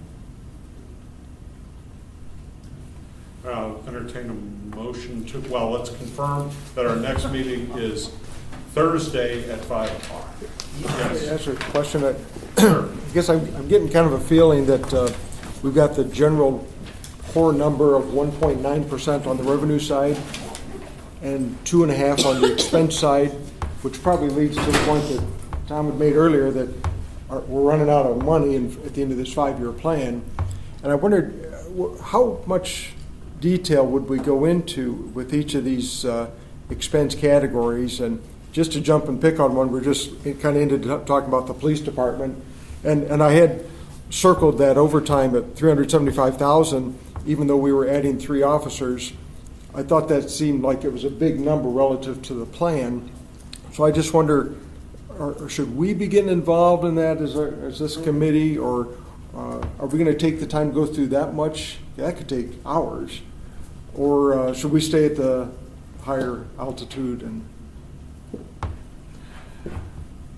I don't think that there's a prescription with respect to that. There is plenty of guidance that we can give at the 30,000 foot level. However, that said, if there are particular items, I don't think we can go through every line in every budget. But if there are particular items that a member has a question about or a concern about, I think it's completely appropriate to raise that. But we have to keep our eyes on the big picture and realize that, $300,000 is a lot of money. Okay, I mean that's more than one position. But if you're talking about a $30,000 budget item, whether you're going to cut it, keep it, that may be a rational decision to weigh in on. But we've got to be talking about some of the things where, what was the deficit at, was it 2 to 3 million? 2.8, 2.9, 3 million, yeah, it's substantial. So, we got to be talking about things that are going to affect that bottom line at 2 2.8 or $3 million, whether that's changing assumptions because they aren't realistic or something like that. Yes, you can look at individual line items, but we have to keep the big picture in mind. That's kind of what I was thinking. So between now and then, because as I go through, I was tagging questions, and it just felt like I had too many. But maybe I could just kind of send those to Molly. Absolutely. And then you can filter out what's. If you could, there's no problem as long as we don't have a discussion. So if you can copy me, or if Molly can send me a copy, or or if you can copy them back to the FAC so that it's not repetitive. We just can't discuss them, but it's okay for a one-way communication. I'll do that. I was going to say, to add to that, so if you want to send me emails, I can do similar, because Tom came in this week, we went over somebody and asked for additional reports, so I'll send them back out in that same kind of manner. And if you do have department questions, the department heads are here, so, if you have some more like that you feel are worth asking about, they're here to address it if I don't know the specifics. But that's partly why they're here, to help you understand those things. And I do have a question on clarification, because at one point we talked about just coming back on 3 revenues in detail, or do you want, what are we looking at for next week in talking about revenues? Because from what I understood, You mean we wanted Thursday to see, night? yeah. Next Oh, I'm sorry, Thursday Thursday. night. This- Well, I was thinking definitely all components of sales tax. Yeah. Right, I got The state income tax State income tax. and Those are the big ones. I think if you get all the components of the sales tax. It would be extremely helpful to be able to put a worksheet, not a PDF file, up on that board so that you can have a dynamic conversation. And that kind of goes to that whole 5-year forecast thing too. Because it's really helpful then to be able to change assumptions and see what the impacts are when you're really trying to flex this. I'll see if I can do that. I just don't know that, Well, we're online here, right? right, but I don't know that. So the sheets that I have now, you have kind of the final excerpts out of spreadsheets, but it's not, there's a lot of information in the spreadsheet that's just thoughts off to the side. It's not like general consumption stuff that would be, Yeah. it's working information. So Yeah. I'll see between, Well, just Thursday, I will these. attempt to try to do that. Yeah, like these, I mean, if you just bring those up, that's helpful, right? Because they got the real math and the real assumptions and we calculate real percentages and so forth, I'll look at it. if that's possible. I have a question on the open meetings part. You said, when can I meet, like, Tom and I want to go out to lunch? Yeah, Yeah, I mean, that's that's fine. fine. yeah, as long as You were there's saying you two of can't have a you. discussion. It's the number that's involved. See, I- One. With 6 people, a quorum is 4. So So you it has can to be- have open meetings that, 2 people can have a conversation. But no more than two. No more than 2. And when we're talking about email, that's Same included. Mhm. So as soon as somebody replies, that's 2 people. Okay. So, and if other people are copied on it, then, then you're starting to run into a problem. But a one-way email, that I would like to raise this question or whatever, that's fine. that's And you'll why- notice that that's why the city sends it out with a blind copy. Oh, okay. So I don't even know, as I was asked, I don't even know.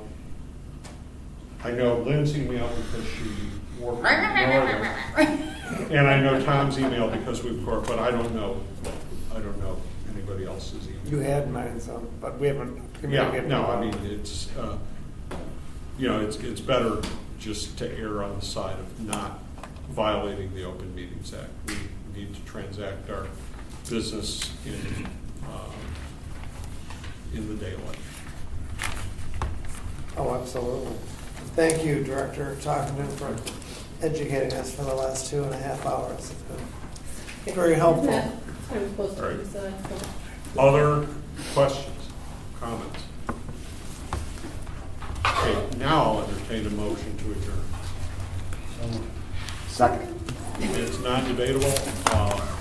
All those in favor say aye. Aye. Opposed?